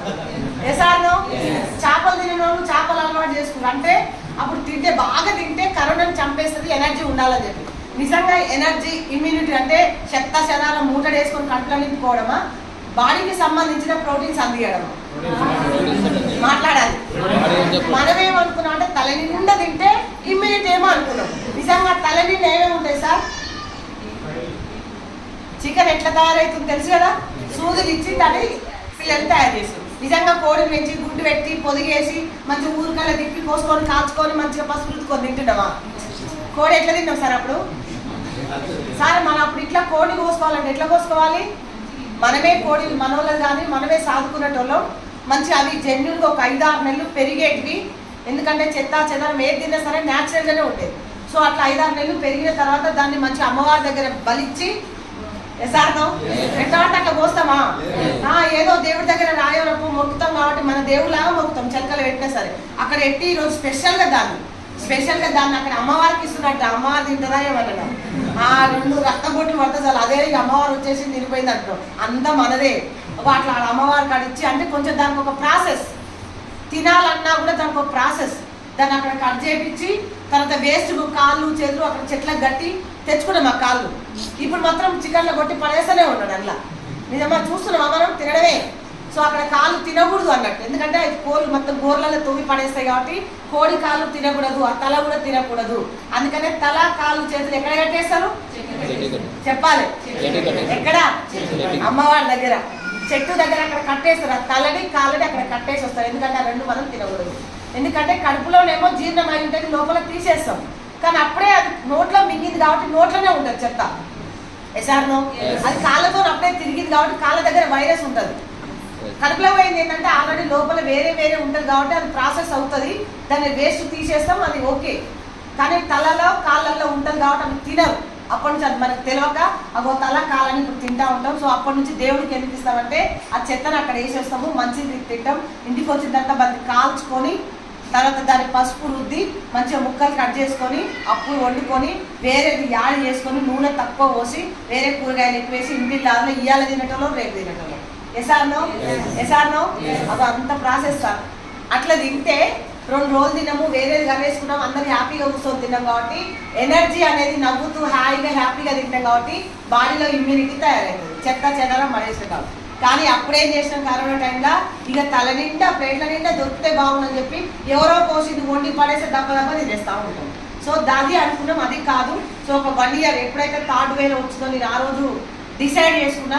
ఎందుకంటే మా సార్ 80 లక్షల బిజినెస్. సో నేను వెస్టైన్లోకి వచ్చేటప్పటికి అంటే నేను డిసైడ్ అవ్వాలనుకోవడానికి 80 లక్షల బిజినెస్ లాస్లో ఉండిపోయింది. 2 బిల్డింగులు కట్టి ఆగిపోయింది.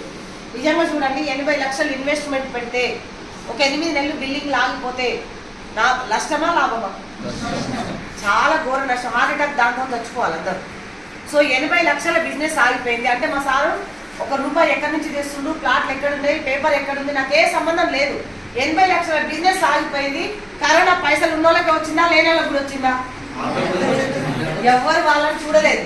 ఎసార్నో సో ఆల్రెడీ బిజినెస్ లాస్ లో ఉంది. అయ్యో పాపం బిజినెస్ లో లాస్ లో కూడా నాగొచ్చు కదా.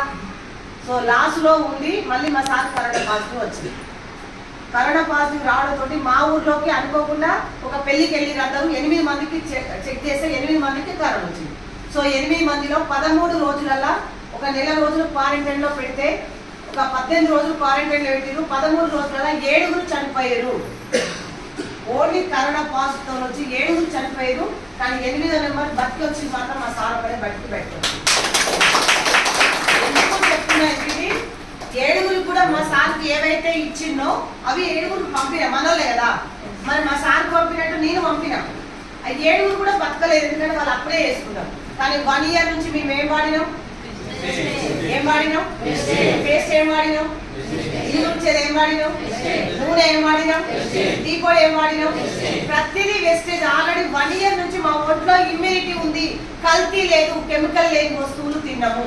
ఆ 7 రోజులలో వేరే వాళ్ళకి ఇచ్చిన, కానీ 7 రోజుల నుంచే మంచిది ఉంది వాళ్ళ దాంట్లో.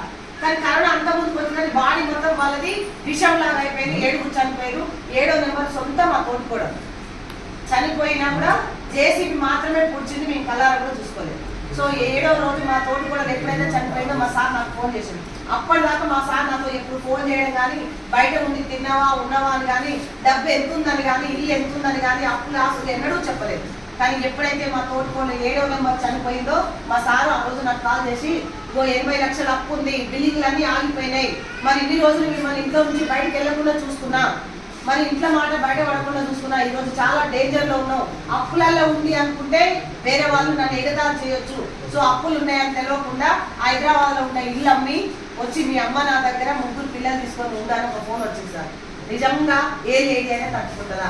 మిమ్మల్ని ఎమోషన్ చేయడానికి కాదు, ఇంత దూరం వచ్చింది సార్, నా పిల్లలతో హ్యాపీగా ఉండొచ్చు, నిజంగా ఉండొచ్చు. ఎందుకంటే 4-5 లక్షలు ఇన్కమ్ వస్తుంది. ఇంత పెద్ద మంది లీడర్లు అందరూ కూడా ఎవరికి వాళ్ళు వర్క్ చేస్తున్నారు. ఇంట్లో కూర్చున్నా నాకు వస్తుంది, స్టిల్ నా ఇప్పటికి 4 లక్షలు తగ్గదు.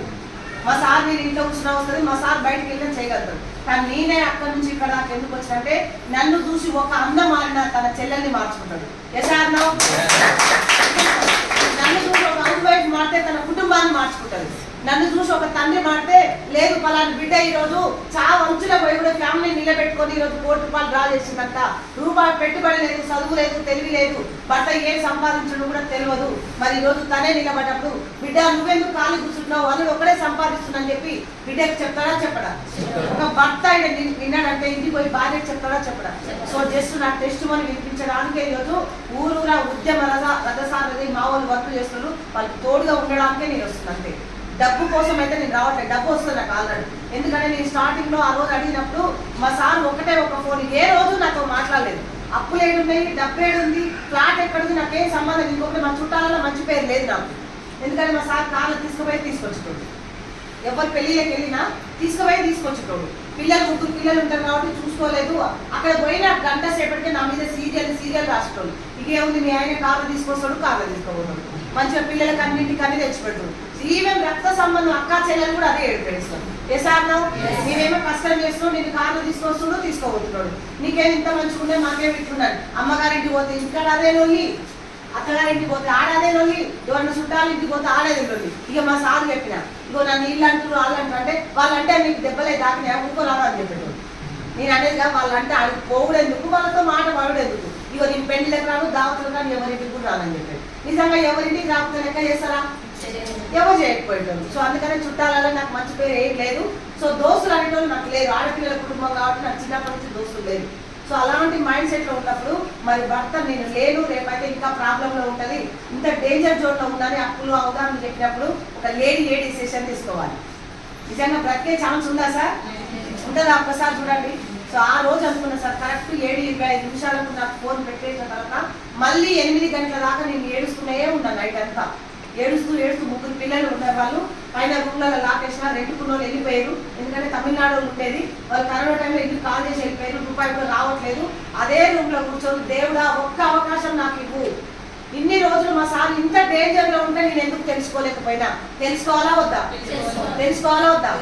ఆ రోజు కనుక మనం నిజంగా ఒక లేడీ ఇంట్లో రెస్పాన్స్ తీసుకోకపోతే నీళ్ళేని చేరువేదంటే అట్లా దూరం పడేదా? వద్దు సార్ అట్లాంటి వాళ్ళు. ఫ్యామిలీ రెస్పాన్స్ లేకపోతే మనకి ఫ్యామిలీ వద్దు, సంసారం వద్దు. చేశాను. సో ఆ రోజు డిసైడ్ అయ్యి, ఎందుకు మా సార్ 80 లక్షలు అప్పు ఉంటే నేను ఎందుకు తెలుసుకోలేకపోయినా, 5,000 10,000 అని ఎందుకు సతాయించిన, మరి ఇంట్లో పని మనుషులు పెట్టుకొని ఎందుకు కూర్చొని తిన్నా, మరి డేంజర్ జోన్లో ఉన్నాడు కదా. అప్పుడు కరోనా పాజిటివ్ వచ్చింది, డేంజర్ జోన్లో ఉన్నాడు. ఎవరు మనకు మంచోళ్ళు కూడా లేరు అంటే ఒక్కడే తీసుకోవాలి. ఈ రోజు మంచిగా బతకాలన్నా మా ఆయన బతకాలి, చేశాను. మా పిల్లలు పెద్ద చదువు చదవాలన్నా మా ఆయన బతకాలి. ఈ రోజు మేము అప్పుల నుంచి మళ్ళీ కోరుకోవాలన్నా మా ఆయన బతకాలి. మరి టోటల్గా ఆయన ప్రాణం మీదకి వచ్చినప్పుడు నేను రెస్పాన్స్ తీసుకున్నా, దేవుడా నేను తప్పు చేసిన, మా అమ్మ నాన్న కూర్చోబెట్టి సాధిరు, చేతిలో పెట్టిండు. ఇక్కడ కూడా నేను కూర్చొని తినగలిగిన, మా సార్ ఏం సంపాదిస్తుంది చూసుకోలేదు, అప్పులు ఎన్ని అవుతున్నాయో చూసుకోలేదు, అసలు ఎక్కడ నేను జనాలలో కూడా నేను తిరగలేదు, అభిమానాన్ని తయారు చేసుకోలేదు. మరి ఇప్పటికి ఏమైనా జరిగితే పిల్లల్ని తీసుకొని అమ్మగారింటికి వెళ్తే అమ్మ ఎన్ని రోజులు చూసుకుంటా సార్? ఎన్ని రోజులు చూసుకుంటది? 10 రోజులు. సంవత్సరం ఏం కాదు, 10 రోజులే. 10 రోజులు అయిపోయిన తర్వాత 11వ రోజు కూర్చొని కడిగి పడేస్తారు తల్లిదండ్రులతో అన్న తమ్ములైనా. నువ్వు ఇన్ని లక్షలు అప్పాయినాక నువ్వు సంసారం ఎందుకు పడుకోలేదు? అంత తెలివి లేకపోయినా 3 పిల్లలు భూమి మీద తీసుకొచ్చినావు, మరి నువ్వేం చేద్దాం అనుకున్నావు? మా మీద పడితే మాకు బరువులని తీసుకుపోయి అక్కడ ఎత్తేసి వచ్చినావు కదా, మళ్ళీ నువ్వు మా మీద కూర్చుంటే ఎట్లా? మా చాకదాని పనాల పెట్టదు. సో ఆ మాటలు నా గుండెల్లో మోగి ఊహించుకున్నా నేను. అరే నిజంగా 10 రోజులు మా సార్కి ఏమైనా జరుగుతుంది, మరి నేను వాళ్ళ ఇంటికి పోతా, ఎన్ని రోజులు చూసుకుంటారు? మన పిల్లల్ని ఎన్ని రోజులు చూసుకుంటారు? మరి 15 ఏళ్ళలో నేను వాళ్ళకేం చేసినా నన్ను ఎందుకు చూసుకుంటారు వాళ్ళు? మరి చుట్టాలు చూసుకోవడానికి వాళ్ళతో నేను ఎట్లున్నా వాళ్ళు నన్ను ఎందుకు చూసుకుంటారు? మరి అప్పులో అడగడానికి వాళ్ళు ఎక్కడ ఉన్నాయని చూసుకుంటారు. సో నేను 100 క్వశ్చన్లు వేస్తున్నాను. చాలా మంది చిన్ననాటికి నాకు అవమానమైంది, నన్ను ఇట్లా అన్నారు, నన్ను ఇట్లా అన్నారు, దౌడ వలగొట్టులో అవమానం అయిందంటే ఎక్కడైంది సార్ మనకు అవమానం? మనం ఏదన్నా అంటేనే కదా వాళ్ళు అన్నది. ఒకసారి మనల్ని ఎవరన్నా అనే ముందు మనం దాన్ని రివ్యూ తీయండి, ఎంత తీయండి. నువ్వు ఏమంటే వాళ్ళు ఏమన్నారు, మన తప్పు మనకు కనబడదు. ఎసానో ఎదుటి పర్సన్ మనల్ని అన్నాడు అన్నది అని మనం వాళ్ళ మీద ఫైర్ అయ్యే ముందు అరే వాళ్ళు అన్నదాకా మనం ఎందుకు ఉండాలి? అక్కడ వాళ్ళు అంత పెద్ద మాట అనేదాకా మనం ఎందుకు మాట్లాడాలి? ఎందుకు అక్కడ యుద్ధం చేయాలి? వాళ్ళు అంటున్నారని తెలిసినప్పుడే ఒక హాఫ్ స్టెప్ కట్ చేసి నాకు చాలా పని నన్ను వెళ్ళిపోవాలి. ఎసానో ఇప్పుడు చాలా మంది ఏంటంటే ఇంకా రివర్స్ లో తప్పు వీళ్ళదే, వాళ్ళ మీద ఇంకా రివర్స్ అవుతా ఉంటుంది. సో ఆ రోజు అనుకున్నా తప్పు నాదే, నేనే ఒక అవకాశం తీసుకునేది ఉండే, మా సార్ని ఇబ్బంది పెట్టకుండే, ఈ రోజు మా సార్ చెప్పేదాకా నేనెందుకు ఫ్యామిలీని తెచ్చుకోలేదు? సో అవన్నీ తెల్లం దాకా ఏడుస్తూనే ఉన్నా. నిజంగా గుండెలు పడిగి కళ్ళల్లో నుంచి రక్తం వచ్చేదాకా ఏడ్చిన. ఎందుకంటే ఎవరు లేరు, ఇంకొక పర్సన్ నాకు నేనే లోపల. ఈరోజు ఎవరు నన్ను మోటివేట్ చేయలేదు సార్. వెస్టైన్కి రమ్మని ఎవరైనా మోటివేషన్ చేస్తే వస్తే వేస్ట్ ఉండకండి. ఎవరో మోటివేషన్ చేస్తే రావద్దు, నీకు నువ్వే అమ్మ నాన్నే ఓ మోటివేషన్. ఎసార్నో ఎందుకంటే నేను చిన్న ఉన్నప్పుడు మా అమ్మ నాన్న చాలా కష్టాలు పడ్డారు సార్. వాళ్ళ కష్టం చూసిన నేను.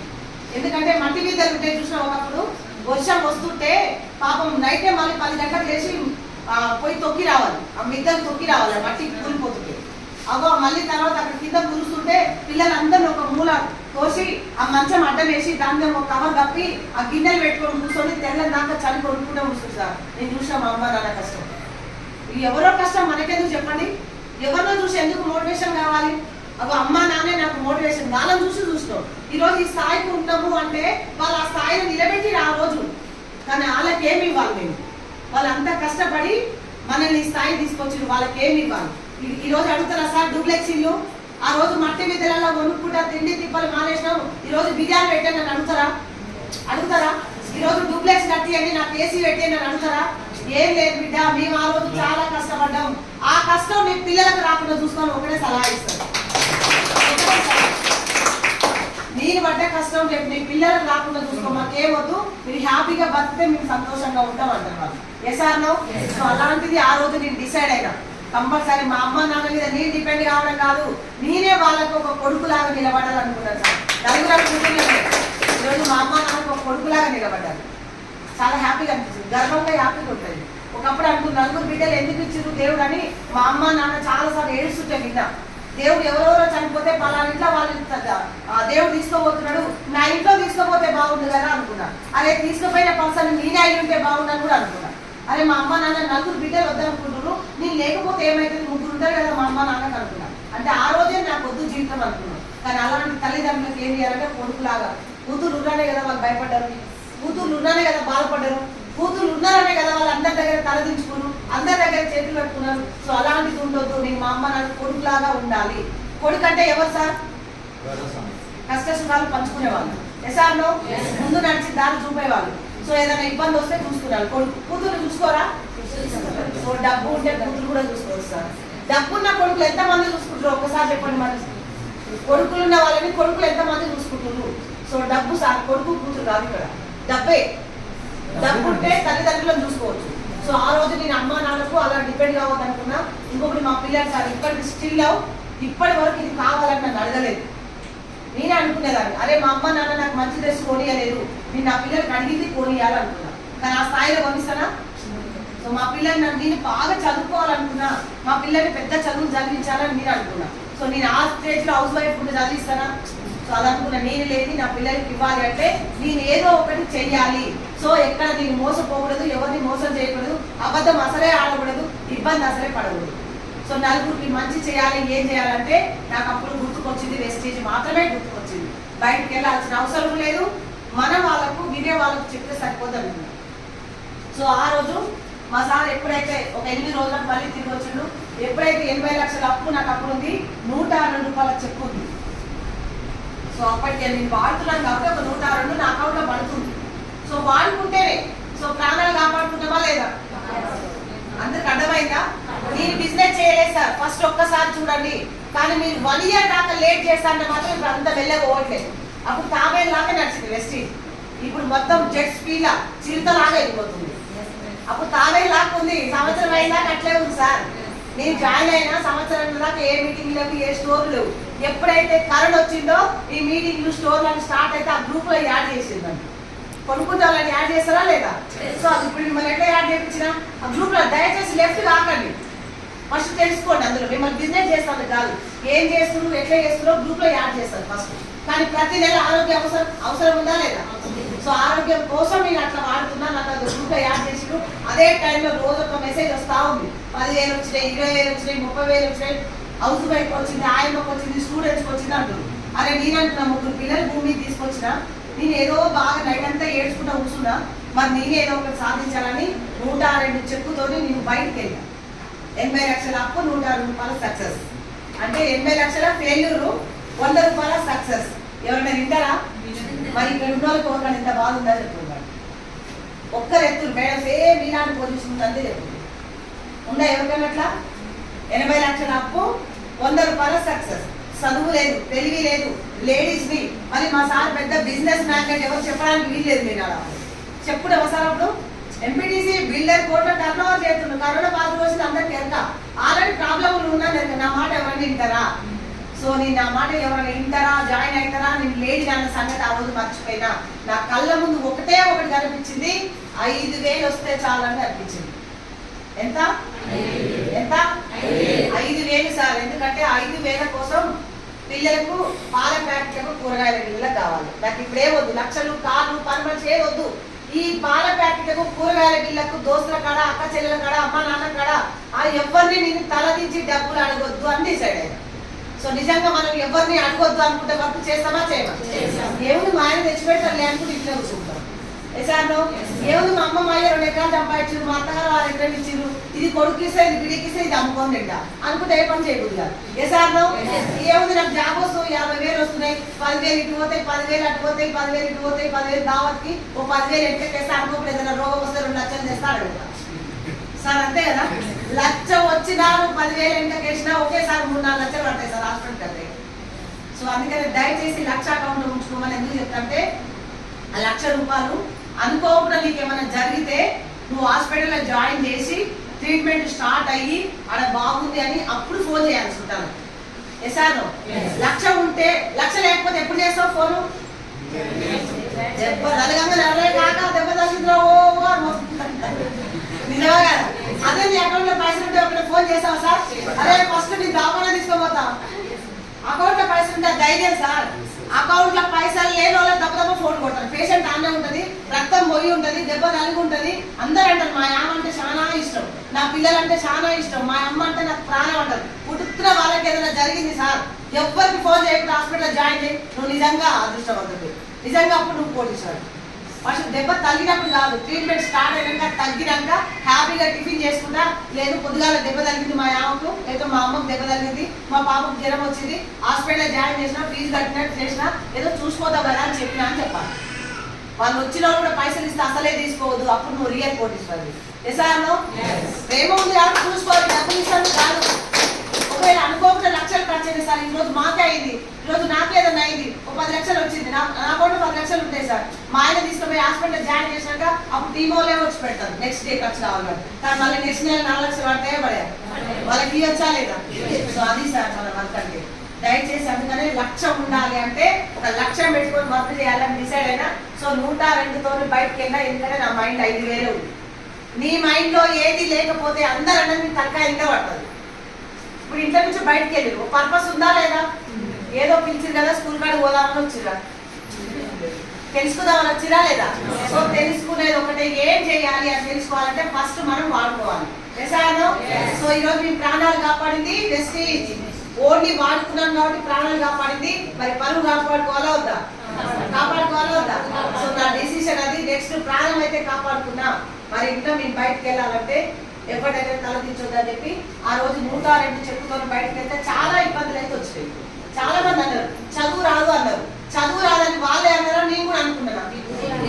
మాట్లాడాలి అన్నారు సార్. నేను వెళ్ళి 102 వచ్చింది, నాకు మా ఆయనకు మంచుకుంది, కంపెనీ బాగుంది, వాడుకో నీకు కూడా బాగుంది అంటే 100 రూపాయలకి నేను తెచ్చి పడతాను, నీకు చదువు వస్తే కష్టమే ఉంది అని చెప్పింది. ఇంకా నేను చెప్పే విధానం అట్లా అనిపించింది. సో వాళ్ళు అందరూ నాకు బాధ అనిపించాలి. కానీ నేను అనుకున్నా నిజమే కదా నాకు చదువు రాదా అని. ఇంటికి వచ్చిన కోపం వచ్చింది నా దగ్గర.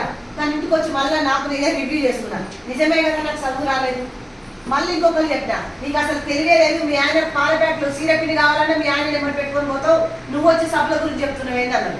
మళ్ళీ కోపం వచ్చింది. ఏంది మా ఆయన ఆడ అనావృద్ధి అయింది. తను పోయి మన ఇంటి వాళ్ళ ఇంటికి పోయినాం, ఆడంటే బాగుండదు. మళ్ళీ ఇంటికి వచ్చిన, మళ్ళీ ఇంటికి వచ్చి నాకు నేనే అనుకున్నాను నిజమే కదా సారీ పిండి కావాలన్నా పాల ప్యాకెట్లు కావాలన్నా మా ఆయననే తెచ్చిండు. వాళ్ళు నిజమే ఉన్నారు, అబద్ధం అనలేదు. నిజం అన్నప్పుడు మనం ఎందుకు ఫైర్ కావాలి వాళ్ళతోటి?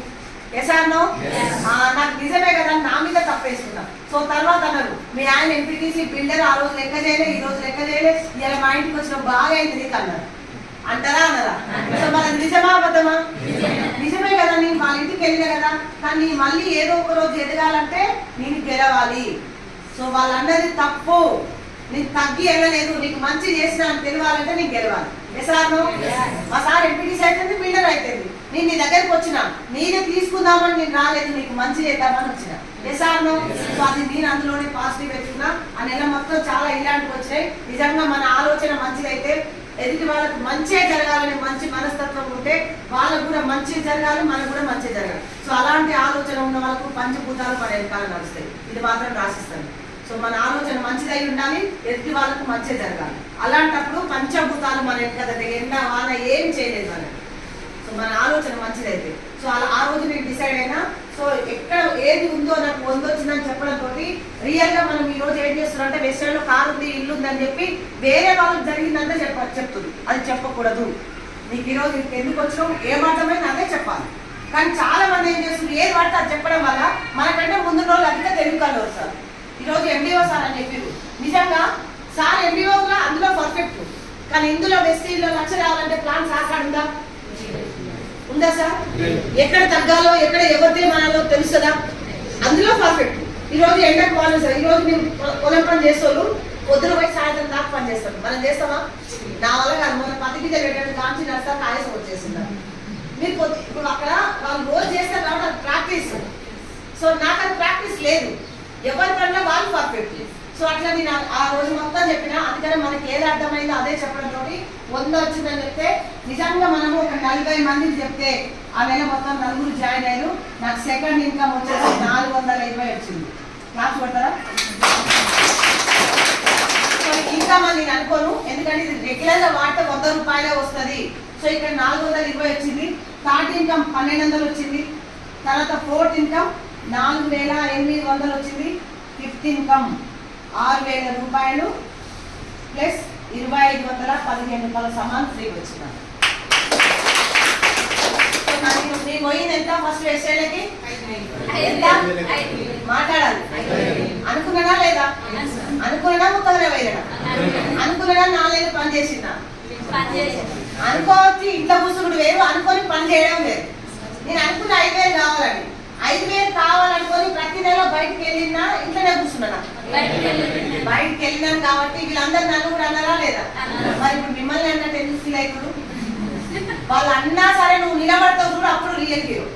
అనగానే ఇంట్లో కట్టుకొని బొద్ద కప్పుకున్నావు అనుకో, నువ్వు రియల్ ఎట్లయితావు?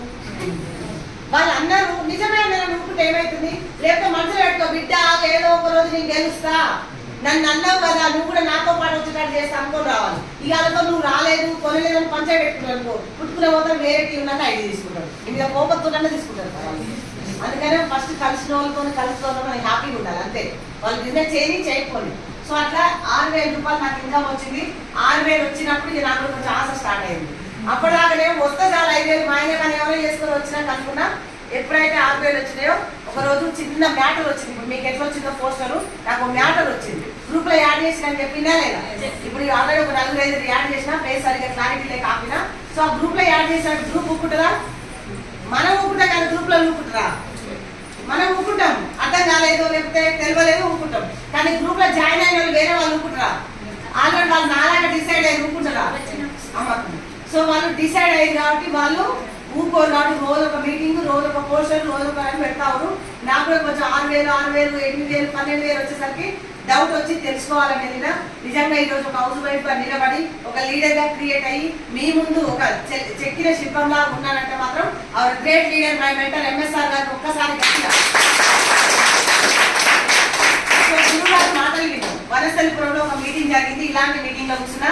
సో అమ్మ నాన్న జన్మనిస్తే వనస్థలిపురం బ్రాంచ్ నాకు పునర్జన్మనిచ్చింది. సో ఇక్కడ ఎవరైతే ఈ రోజు కాకపోయినా సంవత్సరం 2 ఏళ్ళు 3 ఏళ్ల తర్వాతనైనా మీరు బెస్ట్ ఏలో 1,00,000 తీసుకొని కార్ తీసుకున్న రోజు ఈ స్కూల్ మీకు పునర్జన్మనిచ్చింది సార్. ఎక్కడైనా మీటింగ్ పెట్టుకోవచ్చు. స్కూల్ అనే చదువుకోవాలి. చెట్టు కింద చదువుకుంటామా? సో వ్యవసాయం భూమిలోనే చేయాలి. ఇక్కడ ఇంట్లో చేస్తామా? ఇంట్లో మిషన్ అక్కడే కుట్టాలి. ఎండ కుడతామా? కానీ వెస్టీజ్ మీటింగ్ చెట్టు కింద చేయొచ్చు, స్కూల్లో చేయొచ్చు, పొలంలో చేయొచ్చు, బాత్రూమ్ లో క్యూలు కడతారు చూసావా? ఆడ కూడా బిజినెస్ చేయొచ్చు. ఎందుకంటే లైన్ క్యూలో కడతారు సార్ అందరూ. అక్కడ ఖాళీ ఏం చేస్తాం? అన్న ఎవరు అక్క ఎవరు చెల్లి అక్కడ నెంబర్ తీసుకుంటాం. అట్లా అని చెప్పి వెస్టేజ్ డెమో లేదు. జస్ట్ నెంబర్ పరిచయం అవుతారా లేదా? చిన్న పరిచయం అయితే చేస్తే కష్టం వెళ్తారా? మీరే ఒప్పుకొడుతున్నారు. ముందర రోజు మస్తు గుర్తు పెట్టుకున్నారు. కానీ వాళ్ళని దాటి నేనే ముందు పోతాం. ముందే వచ్చినామని అనుకుని ఖాళీ దొరకదు అక్కడ. ఇప్పటి నుంచి మీరు ఆగుతారా అది ఆగుతారా? అంటే మన మనసు ఉంటే మార్గం ఉండదు ఎక్కడైనా. పరిచయం కావాలంటే. సో ఇంత ముందుకు మనం బండి కొంటే ఎవరు బండి మీద చేయాలి కాదు. నిజమా కాదా? నాకే ఉంది బండి. ఇప్పుడు మా వాళ్ళు ఏం చేస్తుంది తెలుసా? అంత దూరంలో ఉన్నా సరే కోటి పడి బండి ఆపుతున్నారు. అడిగి బండి ఆపి బండి మీద ఎక్కించుకుంటారు. పోతాప్పుడు ఫోన్ నెంబర్ తెచ్చుకుంటారు. రోడ్డు మీద దించలేదు, ఇంటికాడ దించి వస్తుంది. ఎందుకంటే ఓ మీటింగ్ పోవాలి ఎప్పుడన్నా. ఇంతకుముందుకు ఏమో రోడ్డు మీద అటవీ దించి అయిపోయి పోరాడుకుంటాను. లేదన్నా దింపొస్తా సార్ అని చెప్పి పోయి ఆ ఇంటికాడ దించి ఇంటి కూడా చూసి వస్తుంది బాగుంది. ఎందుకంటే నెంబర్ తెచ్చుకుంటే ఓ మీటింగ్ చేస్తారు. సార్ మంచి మంచి అలవాట్లు నేర్పిస్తారు. ఇంతకుముందుకున్నా మంచి అలవాట్లు. సో వాళ్ళకు మంచి జరుగుతుంది, మనకు కూడా మంచి జరుగుతుంది. సో వాళ్ళు జాయిన్ కానీ కాకపోతే ఒక మంచి ఆలోచన వచ్చింది. ఇప్పుడేమో బస్సులలో ఎక్కుతారు కదా. బస్సులలో ఎక్కేటప్పుడు ఎవరు సీట్ వాళ్ళకే. ఇక మామూలు బుద్ధ పిల్లలు ఉన్నా సీట్ వేస్తారు. ఇప్పుడు ఎస్టీలో జాయిన్ అయినాక వీళ్ళు కానీ మీద కూర్చోబెట్టుకుని అవసరం ఉంటుంది. అవసరం మీద కూర్చోబెట్టుకుంటారు. నిజమా కదా? ఆ అవసరం అనుకుంటా కూర్చోబెట్టి జర్ర సీటు పట్టించి కొంచెం అంచు కూర్చోబెట్టైనా సరే సరే ఏ ఊరు పోతున్నాం ఏడు పోతున్నాం అని ఫోన్ నెంబర్ తెచ్చుకుంటాం. సో ఏదైనా సరే ఆలోచన వెస్టీజ్ ఎక్కడైనా చేయొచ్చు. మనసు ఉంటే చెయ్యాలని డిసైడ్ అయితే నేను ఎవ్వరు ఆపలేదు ఇక్కడ. సో అట్లా నాకు 6,000 వచ్చినప్పుడు ఆ మీటింగ్కి వెళ్ళినా. సో ఆ మీటింగ్కి వెళ్ళినప్పుడు లేట్గా వచ్చిన. ఏదో నీ మోడమే ఎక్కువ అనుకున్నా. అది పోయేసరికి ఇట్లా జనాలు అందరూ కూర్చున్నారు. మా నాన్నమ్మ మేడం ఇక్కడ మళ్ళీ కలిసి వచ్చింది. సో నేనేం చేసినట్టే మీటింగ్ అంటే ఏంటో అనుకున్నా. బిర్యానీ పెడతారేమో అని చెప్పి టెంట్ వేసి బిల్లు ఇస్తారేమో అనుకున్నాను. ఇక కూసబెట్టి 10 గంటలకు అని చెప్పి 3 అయింది 4 అయింది వదులుతలేదు. ఎందుకంటే టెస్టిమోనీ మాట్లాడతారే మాట్లాడాలి. కానీ అక్కడ వాళ్ళు మాట్లాడుతూ ఉంటే ఇంకేముందో తెలుసుకోవాలనిపించింది. ఎందుకంటే మనం పోయింది దేనికి? ఏది టచ్ అయితే తెలియదు. సో అట్లా వింటా ఉన్నా మీటింగ్ అయిపోయేసరికి లాస్ట్ అనిపించింది. అప్పటిదాకా ఒక 5,000 10,000 వస్తే చాలు అనుకున్నా. కానీ ఆ రోజు మీటింగ్ విన్న తర్వాత అనిపించింది ఇది కదా జీవితం, ఇది కదా మనకు వస్తే ఏంటి. ఇంకా నలుగురు నాలాంటి వాళ్ళు చాలా మంది కష్టపడుతూ ఉన్నారు. నాలాంటి పేదోళ్ళు ఉన్నారు. చదువు రాక జాబ్ రానోళ్ళు ఉన్నారు. జాబ్ వచ్చినప్పుడు సరిపోని వాళ్ళు ఉన్నారు. మరి వ్యవసాయ రైతులు ఉన్నారు. పంటలు పండించి లాస్ అయ్యి పాపం అప్పులు ఎక్కువై ఆస్తులు అమ్ముకొని ఉన్న వాళ్ళు ఉన్నారు. మరి వాళ్ళకి సాయం చేయొచ్చు. ఇంకొంతమంది చాలా రిస్క్ తీసుకొని కష్టపడి సంపాదించినంత చిన్న జబ్బులకు రోగాలు పెట్టి ఒకటి వస్తే ఇంకొక దానికి రోగం క్రియేట్ అవుతుంది. షుగర్ వస్తే బీపీ వస్తుంది, బీపీకి వాడితే కాళ్ళ నొప్పులు వస్తున్నాయి, కాళ్ళ నొప్పులు వాడితే ఫెరాలసిస్ వస్తుంది, లాస్ట్ స్ట్రోక్ వస్తుంది. అంటే ఇంగ్లీష్ మందులు వాడి హెల్త్ పాడు చేసుకుంటారు. మరి చాలా మందికి మంచి చేయొచ్చు కదా అని చిన్న డిసిషన్ తీసుకున్నా. సో నేను బిజినెస్ చేయాలని ఎప్పుడు తీసుకున్నా? ఫస్ట్ 5,000 కావాలని కష్టాలు వచ్చినప్పుడు బాధ్యత గుర్తుకొచ్చినప్పుడు డిసైడ్ అయినా. కానీ బిజినెస్ చేయాలని మీటింగ్కి వస్తేనే అర్థమైంది. సో బిజినెస్ చేయాలంటే ఏం చేయాలి? మీటింగ్కి వస్తే నేర్చుకుంటాం. ఎందుకంటే మనకు సంబంధం లేదు ఇదంతా. సో మన ప్రొఫెషనల్ సంబంధం లేదు, మనుషులతో రోజు కొత్త మనుషులు. నువ్వు జాబ్ కార్డు పోతే వాళ్ళే వ్యక్తులు ఉంటారు, వ్యవసాయం పోతే అదే పని ఉంటుంది. కానీ వెస్టీజ్ నెట్వర్క్ మార్కెటింగ్ లో టీం వర్క్ చేయాలి కాబట్టి రోజుకు ఒక కొత్త పర్సన్ వస్తూ ఉంటాడు. మరి ఆ కొత్త పర్సన్ ని నీలో ఇమిడించుకోవాలంటే, నువ్వు వాళ్ళతో పంచుకోవాలంటే నువ్వు ట్రైన్ కావాలా వద్దా? కావాలా వద్దా? ఇప్పుడు అందరూ వస్తారు సార్, చదువులో వస్తారు, ఇక్కడ ఉన్న వాళ్ళు ఉండొచ్చు, ఎవరెవరి మైండ్ ఎట్లాంటిదో అందరితో కనెక్టివిటీ తీసుకోవాలంటే మనం ఎనర్జీ తెచ్చుకోవాలా వద్దా? సో అలాంటి ఎనర్జీ తెచ్చుకోవాలంటే మీటింగ్లకు రావాలని అర్థమైంది. సో ఆ రోజు నుంచి నేను ప్రతి మీటింగ్ మిస్ కాకుండా నిలబడితే 6,000 వచ్చి 8,000, 12,000, 16,000, 18,000, 29,000, 37,000, 39,000, 42,000, 49,000, 47,000, 52,000, 45, 11 నెలలు ఒంటరి పోరాటం చేసిన. అప్పటిదాకా మా సార్ నాకు సపోర్ట్ లేడు. చాలా మంది ఎప్పుడైతే 14,000 వచ్చేదాకా నేను నిలబడ్డా, 14,000 వచ్చిన రోజు మా సార్ కొంచెం క్వశ్చన్ వేసింది. ఏమన్నాడంటే, ఇదేంటి 6 నెలల నుంచి జాయిన్ అయ్యో, ప్రతి నెల రోజు గవర్నమెంట్ జాబ్లో పడ్డంటే ప్రతి నెల డబ్బులు పడుతున్నాయి, నేను ఎప్పటి నుంచో 80 లక్షలు 90 లక్షల బిజినెస్ టర్న్ ఓవర్ చేసిన, చాలా రకాల బిజినెస్ చేసిన, చాలా అకౌంట్లు ఉన్నాయి, ఒక్క రూపాయి నా అకౌంట్లో వాళ్ళేది, ఎవరు వేయలేదు, కానీ నువ్వు మాత్రం ప్రతి నెల డబ్బులు ఎట్లా పడుతున్నాయి, నిజంగా ఇది నీ అకౌంట్ అయినా ఆ కంపెనీ మంచిదేనా, ఏదైనా ప్రాబ్లం అయితే ఇష్యూ వస్తుంది, నువ్వు డబ్బులు తీయొద్దు అని చెప్పిండు. ఇక దేవుడి దగ్గర పోయి గోల పడుకొని దండాలు పెట్టినా. ఎందుకంటే అప్పటిదాకా 4-5,000 పడతామంటే డ్రా చేస్తున్నాడు మా సార్. ఆ డ్రా చేసిన వల్ల నాకు కోపం వస్తుంది. 5,000 వచ్చి నాకు సపోర్ట్ చేయలేదు సార్. 6,000, 8,000, 12,000, 16,000 పైసలు వస్తున్నాయి. ఇక మా సార్ ఒక్క ఐడి ఇవ్వమంటే ఐడి ఇస్తారు. ఏమైనా కత్తర్ బట్టలు వేసుకొని ఇంటికి రింగులు వేసుకొని దోస్తులు వస్తూ ఉంటారు. ఇక నూనె డబ్బాలు అయిపోతున్నాయి, టీ కూడా అయిపోతుంది, పూరీలు చేసేయండి అయిపోతున్నాయి. నేనే ఓమిడికి వెళ్ళాలని చెప్పి పేషెంట్ కింద పూరీలు చేసేది, చేసి పిల్లలు కాడ పెట్టొస్తే ఇక 4 దోస్తులు వచ్చేస్తారు మా అమ్మటి, మా సార్ బట్టి. ఇంకా కరెక్ట్ పొద్దుగా 8 వస్తారు, సాయంత్రం మన ఇంట్లో సాయం కూడా కట్టుకుంటాను. మా సార్ దోస్తులు వచ్చేది కరెక్ట్ 7 గంటలకు వచ్చేటోళ్ళు. నేనేమో కరెక్ట్ 8 గంటలకు ఇంటి నుంచి వెళ్తలే కదా, 9-10 గంటలకు మీటింగ్ చేసుకుంటాను. ఇక మంచిగా పూరీలు చాయ్ టిఫిన్లు ఆడ చేసి పెట్టే మా పిల్లలకు సాయంత్రం వచ్చేదాకా అని చెప్పి ఎక్కువ చేసి పెట్టేది. ఎందుకంటే అనుకోకుండా లేట్ అయినా టేబుల్ మీద ఉంటే తింటారు అని చెప్పి మంచి ఎదురుగా పెట్టేది. సాటుగా పెట్టడం అలవాట్లేదు నాకు, ఎదురుగా పెట్టి కనబడ్డట్టుంటే తినబుద్ధి అవుతుంది సార్. సో నా మెంటాలిటీ సార్ నిజం కదా 100% ఇదే. సో ఏదైనా వస్తువు చేస్తే పిల్లలు వచ్చేసరికి కనపడాలి, ఎగ్జిబిషన్ లాగాలి, మంచి గ్లాసు దాంట్లో పోసి కొంచెం స్టైల్ గా పెట్టేస్తే ఆ బ్యాగ్ కూడా సాక్స్ కూడా ఇప్పుడు డైరెక్ట్ ఇట్లానే చూస్తారు. ఇప్పుడు మా పిల్లలు టీచర్లకి ఏం పోతారు, సాక్స్ ఇప్పరు, షూస్ ఇప్పరు. ఆ టీచర్లో చూసినాక అప్పుడు పోయి బయటికి పోయి ఆ సాక్స్ షూస్ ఇప్పొస్తారు. అట్లా టేబుల్ మీద పెడతారు, కరెక్ట్ 7:30కే వస్తారు. ఒకసారి చూసిరు సరే ఛాయ్ వచ్చినా, మళ్ళొకసారి చూసిరు వడలు చేసినా, మళ్ళొకసారి పూరీలు చేసినా. పూరీలు చేసిన రోజు మాత్రం బేసన్ గిన్నెడు అయిపోయినాయి. నేను అనుకున్నగా ఇవాళ బాగానే 10-12 మంది వచ్చి ఇంటికి. ఇక నేను హోమ్ మీటింగ్ ఓపెన్ నడుస్తుంది. నాకేంటంటే టార్గెట్ అప్పుడు సైడ్ వాల్యూ చేసుకోవాలా వద్దా? సో సైడ్ వాల్యూ అంటే మళ్ళీ సార్ డైరెక్ట్ ట్రైన్ వాళ్ళకి అర్థమవుతుంది. ఇందులో కంపెనీలో పార్ట్నర్ అయినాక నెల ఇంత చేస్తే డబ్బు కంపల్సరీ వస్తుంది. సో పార్ట్నర్ అయ్యేంత వరకు, డైరెక్టర్ అయ్యేంత వరకు 100, 200, 500 వస్తుంది. డైరెక్టర్ అయిన తర్వాత 1000 స్టార్ట్ అవుతుంది. ఆ డైరెక్టర్ అయిన తర్వాత కొంచెం పని ఉంటుంది. ఎందుకంటే ఒక 15 ఎకరాలు ఒకటి దుంతో ఒక ఎకరం మనకు దున్నాలి. ఈజీనా కదా? ఏసాను అది ఉంటుంది అన్నట్టు. అయితే ఎప్పుడైతే సైడ్ వాల్యూ అరెకరానికి నాకు పాయింట్ కావాలా వద్దా? ఆ అరెకరమైనా పోవాలి, శలికలు అది దున్నాలి, గడ్డి తీయాలి, ఏదో ఒక పని చేయాలి. అవి ఆ పని చేద్దామంటే ఆ 10 మందిని చూడగానే నాకు వెలిగిపోయేది మొత్తం. బేసన్ మీద పూరీలు అయిపోయినా సరే, కానీ అందరికి ఐడి ఇస్తే సైడ్ పాయింట్ వస్తుంది. ఉంటుందా ఉండదా? ఏముంది మంచి వీళ్ళందరికీ ఐడి ఇచ్చిననుకో, ఏం లేదు మంచి ఇంత మంచిగా తిన్నారు, చెల్లా బాగుందని జోలు పెడతా ఊరు.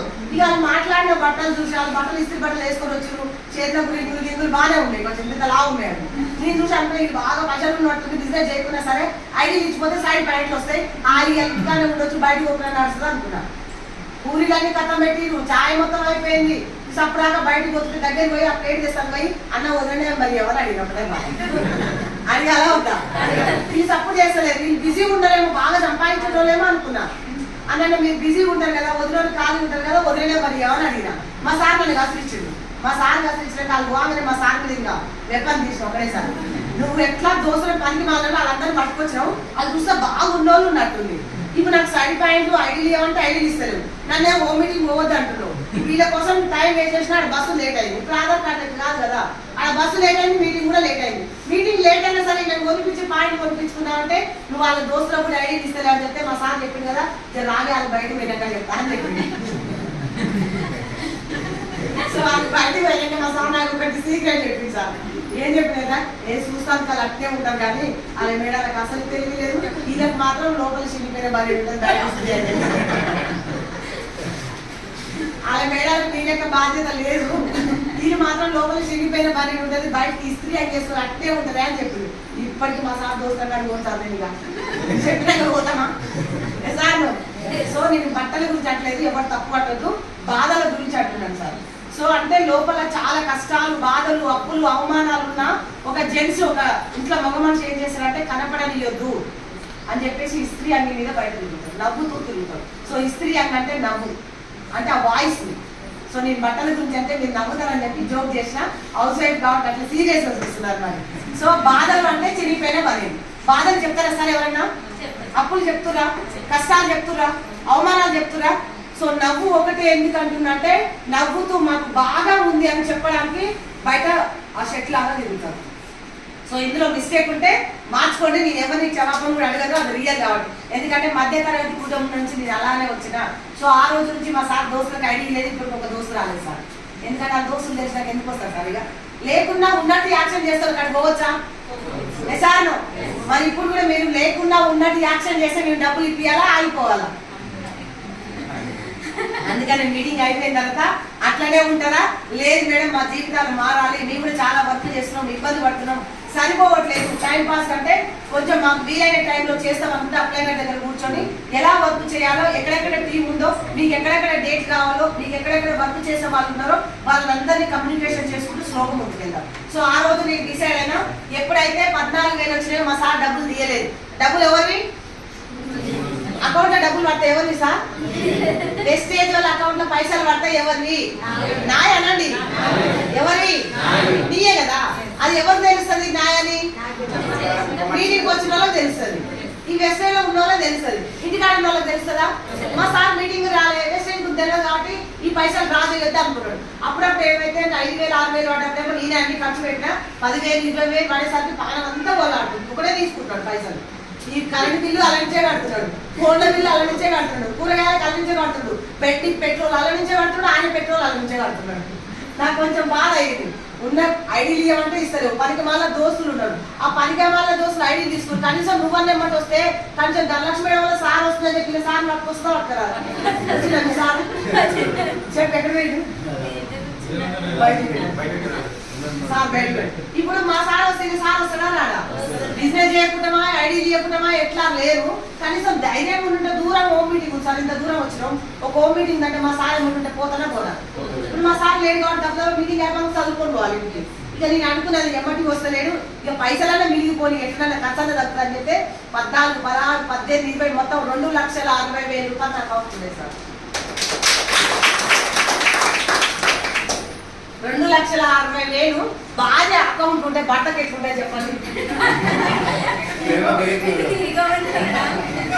సార్? చెప్పండి, మీ అకౌంట్ ఒక్క రూపాయి వస్తలేదు సార్, సంవత్సరం నుంచి ఒక్క రూపాయి పడతలేదు, మీకు ఏం పని లేదు, ఇక బయటికి మాత్రం తిరుగుతున్నాడు, మీ ఆమెకు 2,60,60,000 అకౌంట్ లో కనబడుతున్నాయి. అప్పుడు ఎట్లుంటుంది మీ పానం? చెప్పలేదు మా వాళ్ళు చెప్తారు ఎట్లుంటుంది ఉంటుందా ఉండదా? అదో గట్లే ఉంటది. అట్లా ఏమైందంటే కొద్ది రోజులుగా 2-3 రోజులు మా సార్ అన్న పైసలు పడ్డాయి. ఎందుకంటే కరెక్ట్ 9 తారీఖు నైట్ ఏమో మనకి మెసేజ్ వస్తుంది, 10 తారీఖు ట్రాన్స్ఫర్ అయిపోయి 11 తారీఖు నాడు మనమే డ్రా చేసుకొచ్చుకోవాలి. ఒకవేళ 10 తారీఖు సాయంత్రం వరకు పడితే బ్యాంకు టైం ఉంటే తెచ్చుకోవచ్చు, 11 తారీఖు బ్యాంక్ లో ఉంటాం సార్ మేము ఎప్పుడైనా. మొన్న ఇంకోరైతే లీడర్ పైసలు డ్రా చేసుకుంటానికి వచ్చింది ఎస్బీఐ బ్యాంక్ కాడికి, తక్కువ ఫోటో కొడతలే రప్తాయి, వెస్టేజ్ బ్యాంక్ వాళ్ళే అవాక్ అయిపోతారు అని పెట్టింది. అంటే ఆ రోజు 11 తారీఖు నాడు మా సార్ ఏమనుకున్నా ఇంకా పైసలు తీయట్లేదు, 11 అయింది, 12 అయింది, 13 తారీఖు వచ్చింది, నాకు అన్నం తినట్లేదు, నేను తాగట్లేదు, బయటకు కూడా పోవట్లేదు మా సార్.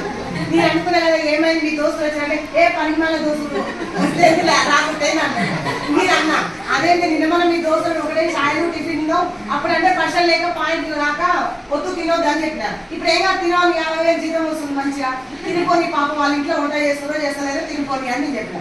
ఏ వద్దే వచ్చినంటే మొత్తం కథం పెడతారు, ఆ పనికి వాళ్ళు పట్టుకుని నా మైండ్ ఖరాబ్ అవుతుంది, ఏ వద్దని అలుకుమని పోతాలేనని చెప్పాడు. మళ్ళీ 13 తారీఖు అయింది, 5 రోజులు మా సార్ సరిగ్గా అన్నం తినట్లేదు, నిద్రపోతలేడు, నైట్ లేస్తున్నాడు, ఫోన్ చూస్తున్నాడు, మళ్ళీ నిద్రపోతున్నాడు. యాప్ మా సార్ ఫోన్లో కూడా ఉంటుంది, ఇక యాప్ చూస్తున్నాడు, సార్ కాకుంటున్నాడు. నేను అప్పుడు టక్కున చూసాక ఆ ఫోన్ ఏమో చూసినాను, చూసి అన్న 2,60,60,000 అకౌంట్ లో ఉన్నట్టు కనబడుతుంది. యాప్ లో ఉంటుందా ఉండదా? పైసలు అట్లే ఉన్నాయి, ఎందుకు మా సార్ పైసలు చూస్తున్నాడు ఇట్లా అనుకున్నాను. అనుకొని పొద్దుగా లేచి నైట్ ఇప్పటికి 4 రోజులు అయింది, అన్నం తినలేవు, నిద్రపోతలేవు, నేను తాగుతలేవు. నీ బాధ మొత్తం పైసల మీద ఉన్నట్టుంది. ఎందుకంటే మా సార్ ఎట్లుందంటే తక్కువ కట్టవించి చేసుకుంటారు, 5-6 లక్షలు కట్టవిస్తారన్నా ఏమో మా మామ బిడ్డనే చేసుకుంటారు, ఊళ్ళో ఉంటే చేసుకుంటే అందరు పనులు చేస్తారండి. ప్రేమతో ఏం కాదు సార్, మా సార్ ఇష్టపడి ఊళ్ళే చేసుకున్నాడు. ఎందుకంటే 4 బిడ్డలు ఎవరు ఈ ఊరికే తీసుకోపోతారా. అందుకనే సార్ 20 ఏళ్ళు అయినా మా ఇంట్లో పండుగ ఒక్కరోజు చేయలేదు నేను. ఇప్పుడు 3 బిడ్డలు తీసుకొచ్చుకున్నాడు నన్ను తీసుకోవడం అయ్యా, ఎందుకంటే మంచిగా మా సార్ అట్లా దూరాడుకున్నాడు. నన్ను ఊళ్ళనే చేస్తున్నా కాబట్టి వీళ్ళు అమ్మోళ్ళకి అయ్యోళ్ళకి అంత లేదు. ఈ 2,60,000 ఉన్నాయి, ఎప్పుడు పెడుతుందో మా సార్ ఉంటుందా ఉండదా ఆ బాధ ఉండే. ఈ పైసలు తీసుకోబోతుంది ఎవరు పెడుతుందో అని ఆయన టెన్షన్ ఆయన ఉండడం వల్ల నాకు అర్థమైంది. నేను పెట్టానని మా సార్ తెలుస్తాను, కానీ ఏ ఊళ్ళో ఇంత జాలి పడతారు. ఇక అట్లా అనుకొని 2,60,000 వచ్చేసరికి ఇంత టెన్షన్ ఎందుకు పడుతున్నావు, అన్ని నీరే పైసలు. నెలకు 52,000 నాకు వస్తున్నాయి, 5,000 నాకు 45,000 నీకు ఇస్తా. ఎన్ని ఇవ్వాలి సార్? మా సార్ చెప్పిన మీటింగ్ రా 45,000 ఇస్తా అని చెప్పిన. వస్తాడా రాడా? ఎన్ని వేలు ఇస్తే 8,000. అందుకని ఎవరైనా వచ్చిన వాళ్ళు మా మేడం వస్తలేదు సార్ వస్తలేదు అనొద్దు. 50,000 కొట్టుర్రి, 45,000 చేతిలో పెట్టుర్రి, మీటింగ్ పట్టుకున్నాం. ఉంటా ధైర్యం ఉంటా? ఎంతమందికి చెప్పుర్రి? 50,000 కొట్టేదాకా మా సార్ వస్తే మంచిది, రాకుంటే మరీ మంచిది. వేసాను. సో అట్లా మా సార్ని తీసుకొస్తా అనుకున్నా, మీటింగ్ తీసుకొచ్చిన. ఎందుకంటే నేను అదే మీటింగ్ లో మారిన కాబట్టి అదే మీటింగ్ లో కూర్చోబెట్టే మా సార్ కూడా మారిండు. 52,000 చెక్కు నాకు డిసెంబర్లో. ఎందుకంటే 11 నెలలు పోరాటం చేస్తే 52,045 రూపాయలు నాకు డిసెంబర్లో. జనవరి వస్తుందా రాదా? సో జనవరిలో ఒకేసారి మా సార్ రావడంతో 1,07,091 రూపాయలు ఒక్కటే నెల డబల్ అయింది సార్. నా వెస్టీ హిస్టరీలో 60,000, 70,000, 80,000, 90,000 లేదు. ఒకేసారి 52,000 నుంచి 1,07,091 వచ్చింది. సో నిజంగా సార్ డబల్ అయింది. ఎందుకంటే వర్క్ అనేది చెట్టు ఒకేసారి పెరుగుతుందా సార్? ఫస్ట్ దాన్ని కొద్ది రోజులు నిలబడాలి, కొద్ది రోజులు కొన్ని కాస్తుంది, తర్వాత కొన్ని కాస్తుంది. అది పెద్ద చెట్టు అయినాక మొత్తం ఎక్కువ కాస్తుందా కాయదా? సో నాది సంవత్సరంన్నరలో అది పెద్దగా అయింది టీం కాబట్టి 4 ఎల్ఓబీలు వచ్చినాయి ఒకేసారి. 1,07,091 అకౌంట్ లో పడ్డది. సో నిజంగా 1,00,000 వరకు వచ్చే వరకు నిలబడండి చాలు. 1,00,000 ఎట్లా రావాలంటే చిన్న స్టెప్ ఉంటుంది. ఆ చిన్న స్టెప్ మీరు వేయగలిగితే చాలా ఈజీగా వెళ్ళొచ్చు. సో చెప్పింది మాత్రమే చేయాలి. అప్లైనర్ని ఏం చెయ్యాలని అడిగిన వాళ్ళు మాత్రమే ఇక్కడ గెలుస్తారు. నేను ఇట్లా చేస్తా అన్నోళ్ళు మాత్రం సక్సెస్ కాదు. ఏం చేయాలని అడగాలి అంతే. ఏదైనా చెప్పండి అప్లైనర్. ఎందుకంటే ఇక్కడ మీ సక్సెస్ లో మా సక్సెస్ ఉన్నప్పుడు ఇక్కడ మీకు చెడు జరిగితే మాకు కూడా చెడు జరుగుతా జరగదు. ఎసార్నో? సో అందుకని అప్లైనర్ ఏమి చెడు చెప్పడు.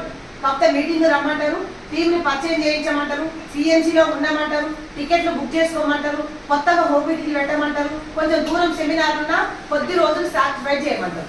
ఎసార్నో? మరి ఇవన్నీ చేస్తే డబ్బు వస్తుందా రాదా? టీం వస్తుందా రాదా? మీటింగ్ వస్తే టీం వచ్చినట్టే కదా. నువ్వు మీటింగ్ వస్తే నీకు టాలెంట్ వచ్చినట్టే కదా. సో నీకు టాలెంట్ వస్తే నువ్వు క్వాలిఫై చేసుకునేంత నాలెడ్జ్ ఉన్నట్టే. సో ప్రతిదీ కూడా అప్లైనర్ ఏం చేస్తారంటే తొందరగా నువ్వు ఎదగాలనే క్రియేట్ చేస్తారు అక్కడ. ఎందుకంటే ఆల్రెడీ యమపాశం వెనకాల ఉంది సార్. మనది ప్యాసివ్ ఇన్కమ్ అంటున్నాం. ఎసార్నో? లేకున్నా డబ్బు వస్తుంది అనుకుంటాం.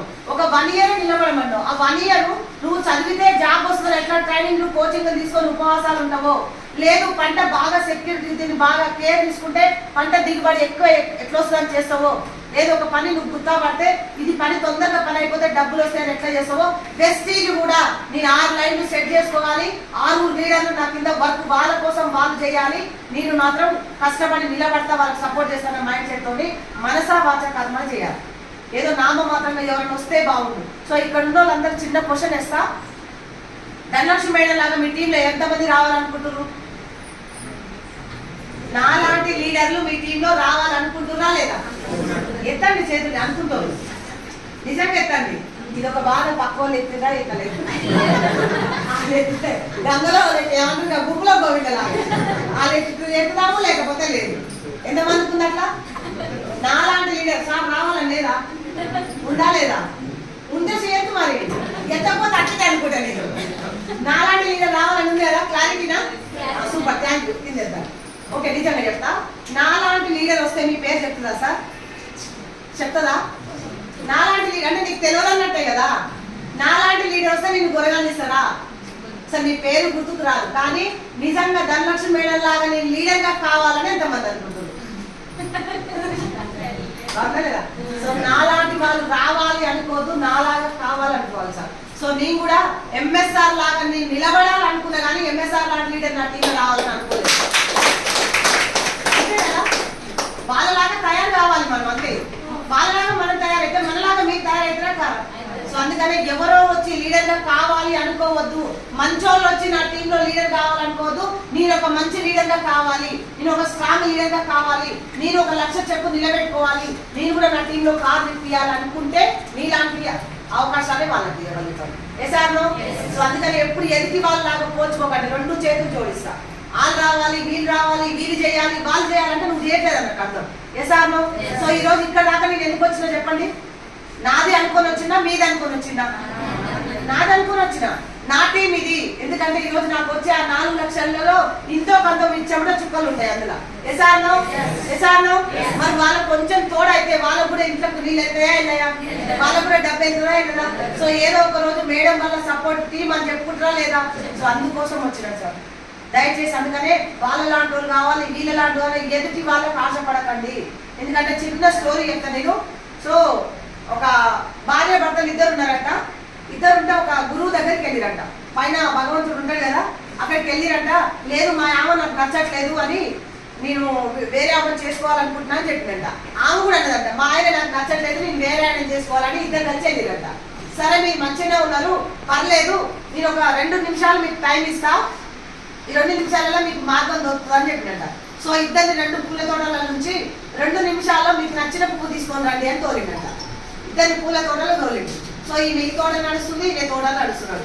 ఇక నడుస్తామంటే ఈ పువ్వు ఆ పువ్వు చూడగానే ఇంకో పువ్వు మంచి కొట్టిందంట, ఇంకో చూడగానే ఇంకోటి మంచి కొట్టింది. ఇక పోతూనే ఉన్నాడు, రిటర్న్ వస్తారా ఇక. సో అట్లా 2 నిమిషాలలో రమ్మని ఆయన 2 గంటలైనా రాలేదు. 2 గంటలకు వచ్చి నాకు అన్ని పూలు నచ్చినాయి కానీ ఏ పువ్వు తీసుకోవాలో అర్థం కావట్లేదు అన్నాడు. నువ్వు తెమ్మన్నా ఒక పువ్వు, నాకు అన్ని పూలు నచ్చినాయి కానీ ఏ పువ్వు తీసుకోవాలా, ఒకటి చూడంగానే ఇంకొకటి నచ్చిందంటే, అరే నాయన దేవుడు మీ ఇద్దరికి రాసి పెట్టిండు అక్కడ, నువ్వు ఏ పువ్వు నచ్చాలనుకుంటున్నావో అదే పువ్వులో నీ భార్యను చూసుకోవచ్చు కదా, నీ భర్తను చూసుకోవచ్చు. ఎందుకంటే ఇప్పుడు ఎంతో మంది ఉండగా ఆమెనే ఎందుకు భార్య వచ్చింది? ఎసార్నో? ఎంతో మంది ఉండగా తనే భర్తకు ఎందుకు వచ్చిండు? వాళ్ళకి రాసి పెట్టుంది. ఎసార్నో? సో అందుకని ఆ పూలలాగెట్లో మన వెస్ట్రీలో కూడా అంటే వీళ్ళు వాళ్ళు వస్తే బాగుండు, అంత వస్తే బాగుండు కాదు. వచ్చిన వాళ్ళకు డిసిప్లిన్ నేర్పించి, వచ్చిన వాళ్ళకి యాప్లు ఓపెన్ చేయడం నేర్పించి, వచ్చిన వాళ్ళకు స్టడీ టీవీలు నేర్పించి, వచ్చిన వాళ్ళని వచ్చిన కొత్త వాళ్ళతో ఎట్లా చూసుకోవాలో నేర్పిస్తే నిన్ను చూసి వాళ్ళు నేర్చుకుంటారు. ఎసార్నో? ఇక్కడ నువ్వు ఏది చేస్తే టీమ్ అది చేస్తారు. నువ్వు డౌన్ లైన్ కోపడితే నీ డౌన్ లైన్ కోపడతారు, నువ్వు అప్లైనర్ కోపడితే నువ్వు అప్లైనర్ కోపడతారు, నువ్వు ఏదో ఆశామాసంగా వచ్చి దగ్గర బోర్డు మీద చెప్పిపోతే వాళ్ళు వస్తారు చెప్పెళ్ళిపోతారు. సో నువ్వు అందుకనే బ్లడ్ రిలేషన్ కంటే ఎక్కువ చూసుకోవాలి. ఈరోజు ఏ బ్లడ్ రిలేషన్ నాకు సక్సెస్ రాలేదు సార్. మా అక్క చెల్లెలు, అమ్మ నాన్న పిల్లలు ఎవరు రాలేదు నాతో పాటు. జస్ట్ నా ఫ్యామిలీ మాత్రం ఉంది, అది Vestige family. So Vestige family కోసం నేను ఇక్కడ దాకా వచ్చిన. సో వాళ్ళు కష్టమైన నష్టమైన నిష్ఠూరమైన మంచి ఉంటే చెప్తా, చెడు ఉంటే బెదిరిస్తా, వాళ్ళు సక్సెస్ దాంట్లో నిలబడి దాకుంటా. నేను చెప్పేదాకా వాళ్ళు ఉంటే గెలుస్తారు, ఇంకా చెప్పినా కూడా వినకపోతే ఓడిపోతారు. సో వెస్ట్ లో ఉండి ఇంతమంది సపోర్ట్ ఉండి, ఇంత ఈజీగా షాపులు ఉండి, ఈజీగా ఆరోగ్యం ఉండి, నువ్వు కష్టపడ నీ ప్రొఫెషనల్ సంబంధం లేకుండా సక్సెస్ ఉన్నా కూడా నువ్వు ఇందులో నిలబడలేదు అంటే నువ్వు ఎక్కడ నిలబడలేదు. ఇంత మంచి ఆపర్చునిటీ వెస్టీజ్. సో వెస్టీజ్ అంటే కంపెనీ కాదు, మన భవిష్యత్. సో ఫ్యూచర్ అని చూసుకొని నిలబడండి. కంపెనీ లాగా చూస్తే కంపెనీ లాగా చెప్పుకుంది అవుతుంది. సో ఇందులో రిలేషన్ లాగా చూసాం అనుకో, రిలేషన్ లాగా ఉంటామా లేదా? సో వెస్టీలో రక్త సంబంధం మాత్రమే ఉంటుంది, వేరేది ఉండదు. వేరేది ఉంటే మన కొలాప్స్. ఒకవేళ అంతమందికి ఎలాంటి ప్రొఫెషనల్ ఉండండి, ఏ మైండ్ సెట్ అని ఉండండి, వెస్ట్ ఏరియాకి వచ్చాక చేంజ్ అవుతారు అందరూ. ఎందుకంటే నేను ప్రతి ఒక్కరితో లక్షల మందితో మాట్లాడగలుగుతున్నట్టే వాళ్ళ ఫస్ట్ చూపులోనే ఒక అమ్మ అన్న భావం తీసుకొచ్చుకుంటా వాళ్ళకి. సో అలాంటప్పుడు అందరితో మాట్లాడతామా లేదా? సో మనం చూసే చూపులు, మాట్లాడే మాటలు, వాళ్ళతో యాటిట్యూడ్ వేరే అయిపోయింది అనుకో, వాళ్ళు వేరేలాగా చూస్తారు. అది సాగుతా ఉంటే ఎక్కడ పోతుంది? మళ్ళీ డేంజర్ జోన్లకు. ఎందుకంటే ఇది పబ్లిక్ బిజినెస్, అందరితో కలిసి ఉంది కాబట్టి. ఈరోజు ఊరు వాడ నైట్ పగలు తిరుగుతున్నాం లేడీస్ జెంట్స్ అంటే మన వ్యక్తిత్వాన్ని చంపుకోకుండా, మన వాల్యూ ఎక్కడ తగ్గకుండా, రేపు నా బాబు వచ్చి ఇక్కడ నిలబడ్డప్పుడు మీరు ఆరతి పట్టాలి తప్ప మీ మమ్మీ ఇలాంటిది అని నన్ను అనకూడదు. అలాంటి కింది నా ఫ్యూచర్ నా పిల్లలకి ఇచ్చిపోతున్నా. ఎసార్నో? మరి మా పిల్లలు వచ్చేసరికి శాంతినగర్ లో ఎట్లుండాలి? మీరంతా హ్యాపీ ఉండేటట్టు ఉండాలా వద్దా? ఉండాలా వద్దా? మొన్న మా తిమ్మప్ప సార్ టెంపుల్ దర్శనం 3 దర్శనాలు చేయించింది సార్. మల్లకల్లో చూసాము, అక్కడ స్వయంభూ లక్ష్మీ వెంకటేశ్వర స్వామి టెంపుల్ అని చెప్పి అక్కడికి వెళ్ళినాము, మంత్రాలయం వెళ్ళినాము, జోగులాంబ వెళ్ళినాము. సో మా పిల్లలు అంటారు మమ్మీ ఎక్కడ పోయినా వెస్టేజ్ వాళ్ళు టెంపుల్ దగ్గర నిలబడతారుగా మేడం మేడం మనం వాళ్ళు వచ్చేస్తూనే ఉంటారు. ఫోటో దిగితే మమ్మీ ఇంతమంది ఫ్యాన్స్ ఉన్నారా మీరు అని చెప్పి. సో మిమ్మల్ని చూస్తే ఇంట్లో చూస్తారే ఇట్లా ఉంటారు, అసలు వాళ్ళందరూ మిమ్మల్ని ఎక్కడో పెట్టుకున్నారు మమ్మీ వాళ్ళ గుండెలో మిమ్మల్ని అని చెప్తారు. సో అందుకని నేను చాలాసార్లు మా పిల్లలు నాకు టెస్ట్ కూడా చేస్తారు సార్, మమ్మీ అర్జెంట్ మాకు అవసరం ఉంది, మా బర్త్డే కానీ మేము ఏమైనా చేస్తున్నాం అకేషన్, అక్కడ మీటింగ్ ఉంది ఎక్కడ వెళ్తాం అని క్వశ్చన్ వేసిస్తారు. వాళ్ళు అనుకురంట ముగ్గురు అనుకొని నన్ను అక్కడ కూర్చోబెట్టారు, మన జోక్గా ఏం తెలియనట్టు అక్కడ కూర్చోబెట్టారు. మమ్మీ మమ్మీ అని మాట్లాడుకుంటా మరి ఇక్కడ ఫంక్షన్ కానీ పెళ్లి కానీ లేకపోతే బర్త్డే కానీ ఏదైనా ఉంటుంది, నువ్వు ఇక్కడ వెళ్తావా మీటింగ్కి వెళ్తావు అంటే నేను మీటింగ్కి వెళ్తా అని చెప్పి ఒకే మాట. సో మా పిల్లలు హ్యాండ్స్ అప్ చెప్పి చాలా ఎందుకంటే మా పిల్లలు మమ్మీ నీ కోసం గ్రూప్లలో ఇంత మెసేజ్లు రాస్తున్నారు, మళ్ళీ ఎక్కడైనా పోయినా కూడా మిమ్మల్ని వాళ్ళ పేరెంట్స్ లాగా మిమ్మల్ని చూసుకుంటున్నారు, వాళ్ళ సొంత రిలేషన్ లా ఉన్నప్పుడు నువ్వు మాకు ఇస్తావా ప్రిఫరెన్స్ వాళ్ళకి ఇస్తావా అని చిన్న టెస్ట్ పెట్టినా అని చెప్పి మా పిల్లలే నాకు టెస్ట్ పెట్టాను సార్. సో ఆ టెస్ట్లో నేను వెస్టేజే ఎంచుకుంటా, ప్రాణం పోయినా సరే నేను వెస్టేజే అంట. ఎందుకంటే వెస్టేజ్ ఇచ్చింది సార్, ప్రాణం ఇచ్చింది వెస్టేజ్, పరువు కాపాడింది వెస్టేజ్. ఈరోజు 1,80,00,000 నేను 2 ఎకరాల భూమి మా ఊర్లో ఎక్కడైతే అమ్ముకున్నాం అక్కడనే తీసుకున్నాం, 25 లక్షల ఫ్లాట్ తీసుకున్నాం. మా బాబుకు పెన్సిల్ కూడా మా సార్ అడిగి కొనియాలి, కానీ 1,70,000 పెట్టి పల్సర్ బండికి గిఫ్ట్ ఇచ్చినాం. సో చిన్న కార్బన్ పేపర్లు కొనియాలను కూడా డాడీని అడుగుతా షాపింగ్ అని చెప్తా, చిన్న సాక్స్ కొనియాలి, కానీ ఐప్యాడ్ 77,000 పెట్టి ఐప్యాడ్ కొనిచ్చినాం. సో మా బాబు 3వ బాబు మన బూట్ క్యాంప్ రోజే మా బాబు బర్త్డే, బూట్ క్యాంప్ రోజు షాపింగ్ చేద్దామంటే మమ్మీ నువ్వు అంత పెద్ద బూట్ క్యాంప్ చేస్తున్నావు కదా, ఇప్పుడు ఏమవుతుంది నెక్స్ట్ బర్త్డే నేను తీసుకుంటాను ఏమని అన్నారు సార్. ఎవరైనా పిల్లలు అట్లా అంటారా, అన్నయ్యకి ఇప్పించిన నాకు ఎందుకు ఇప్పించలేరు అంటారు. కానీ మా 3వ బాబు అన్నాడు మమ్మీ అంత పెద్ద బూట్ క్యాంప్ నువ్వు అంత రిస్క్ తీసుకున్నావు కదా, ఈ రిస్క్ లో నా గురించి ఆలోచించకు అని చెప్తున్నారు సార్. సో పిల్లలు మనం ఏది నేర్పిస్తే అదే ఇస్తారు మనకి. సో మంచి లైఫ్ ఉంది, నిలబడడానికి ట్రై చేద్దాం, నిలబడితే ఏదో ఒకరు నేర్చుకుంటాం. సో చిన్న చిన్న ప్లాన్తో నేను సక్సెస్ చేస్తా. సో ఈజీగా డబ్బు అయితే నువ్వు డైరెక్టర్ అయినప్పుడు స్టార్ట్ అయితే, డైరెక్టర్ కావాలంటే ఇక్కడ చాలా చిన్న ఈజీ ఉంటుంది, సింపుల్ గా ఉంటుంది, చేయగలగాలంటే చెప్తా. సో మనకు ఐడి ఇస్తే ఈరోజు నా ఐడి వచ్చేసి 56720289, ఇది నా ఐడి. సో ఐడి ఫ్రీ ఇస్తున్నా డబ్బులకు ఇచ్చిరా. సో ఇంతసేపు ఇన్నది జస్ట్ మోటివేషన్ సార్, ఇది మోటివేషన్ మన లైఫ్ రియల్ గా చూసుకోండి, ఎవరి ఇంట్లో వాళ్ళు ఎవరు ఫ్యామిలీ, ఇది మాత్రం బిజినెస్ ప్లాన్. సో ఎట్లా చేయాలని చెప్తే ఐడి ఫ్రీగా వచ్చిందా డబ్బులకు వచ్చిందా శంకర్ సార్, ఐడి ఫ్రీగా వచ్చిందా డబ్బులకు వచ్చిందా అందరు మాట్లాడాలి సార్, అందరు బాగా వింటున్నారు ఒకసారి. ఐడి ఫ్రీగా వచ్చిందా డబ్బులకు వస్తుందా?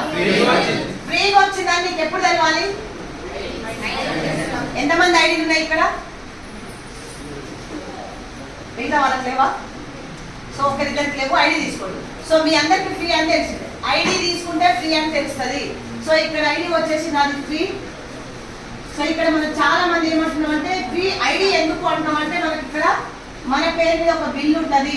సో ఇక్కడ డిస్కౌంట్ రావడానికి ఒక 100 రూపాయల వస్తువు బయట 30 రూపాయలే తయారవుతుంది, మధ్యలో 70 రూపాయలు అనేది సిఎండ్ఎఫ్ ఏజెంట్స్లు, స్టాకిస్టులు, డీలర్లు, డిస్ట్రిబ్యూటర్లు, పేపర్ యాడ్, టీవీ యాడ్, అందులో హీరోలు, తర్వాత కిరాణం, ఇక్కడ నుంచి తలా పర్సెంటేజ్ గా వస్తుంది. సో ఇది మీ అందరికి తెలుసు. సో మళ్ళీ బిజినెస్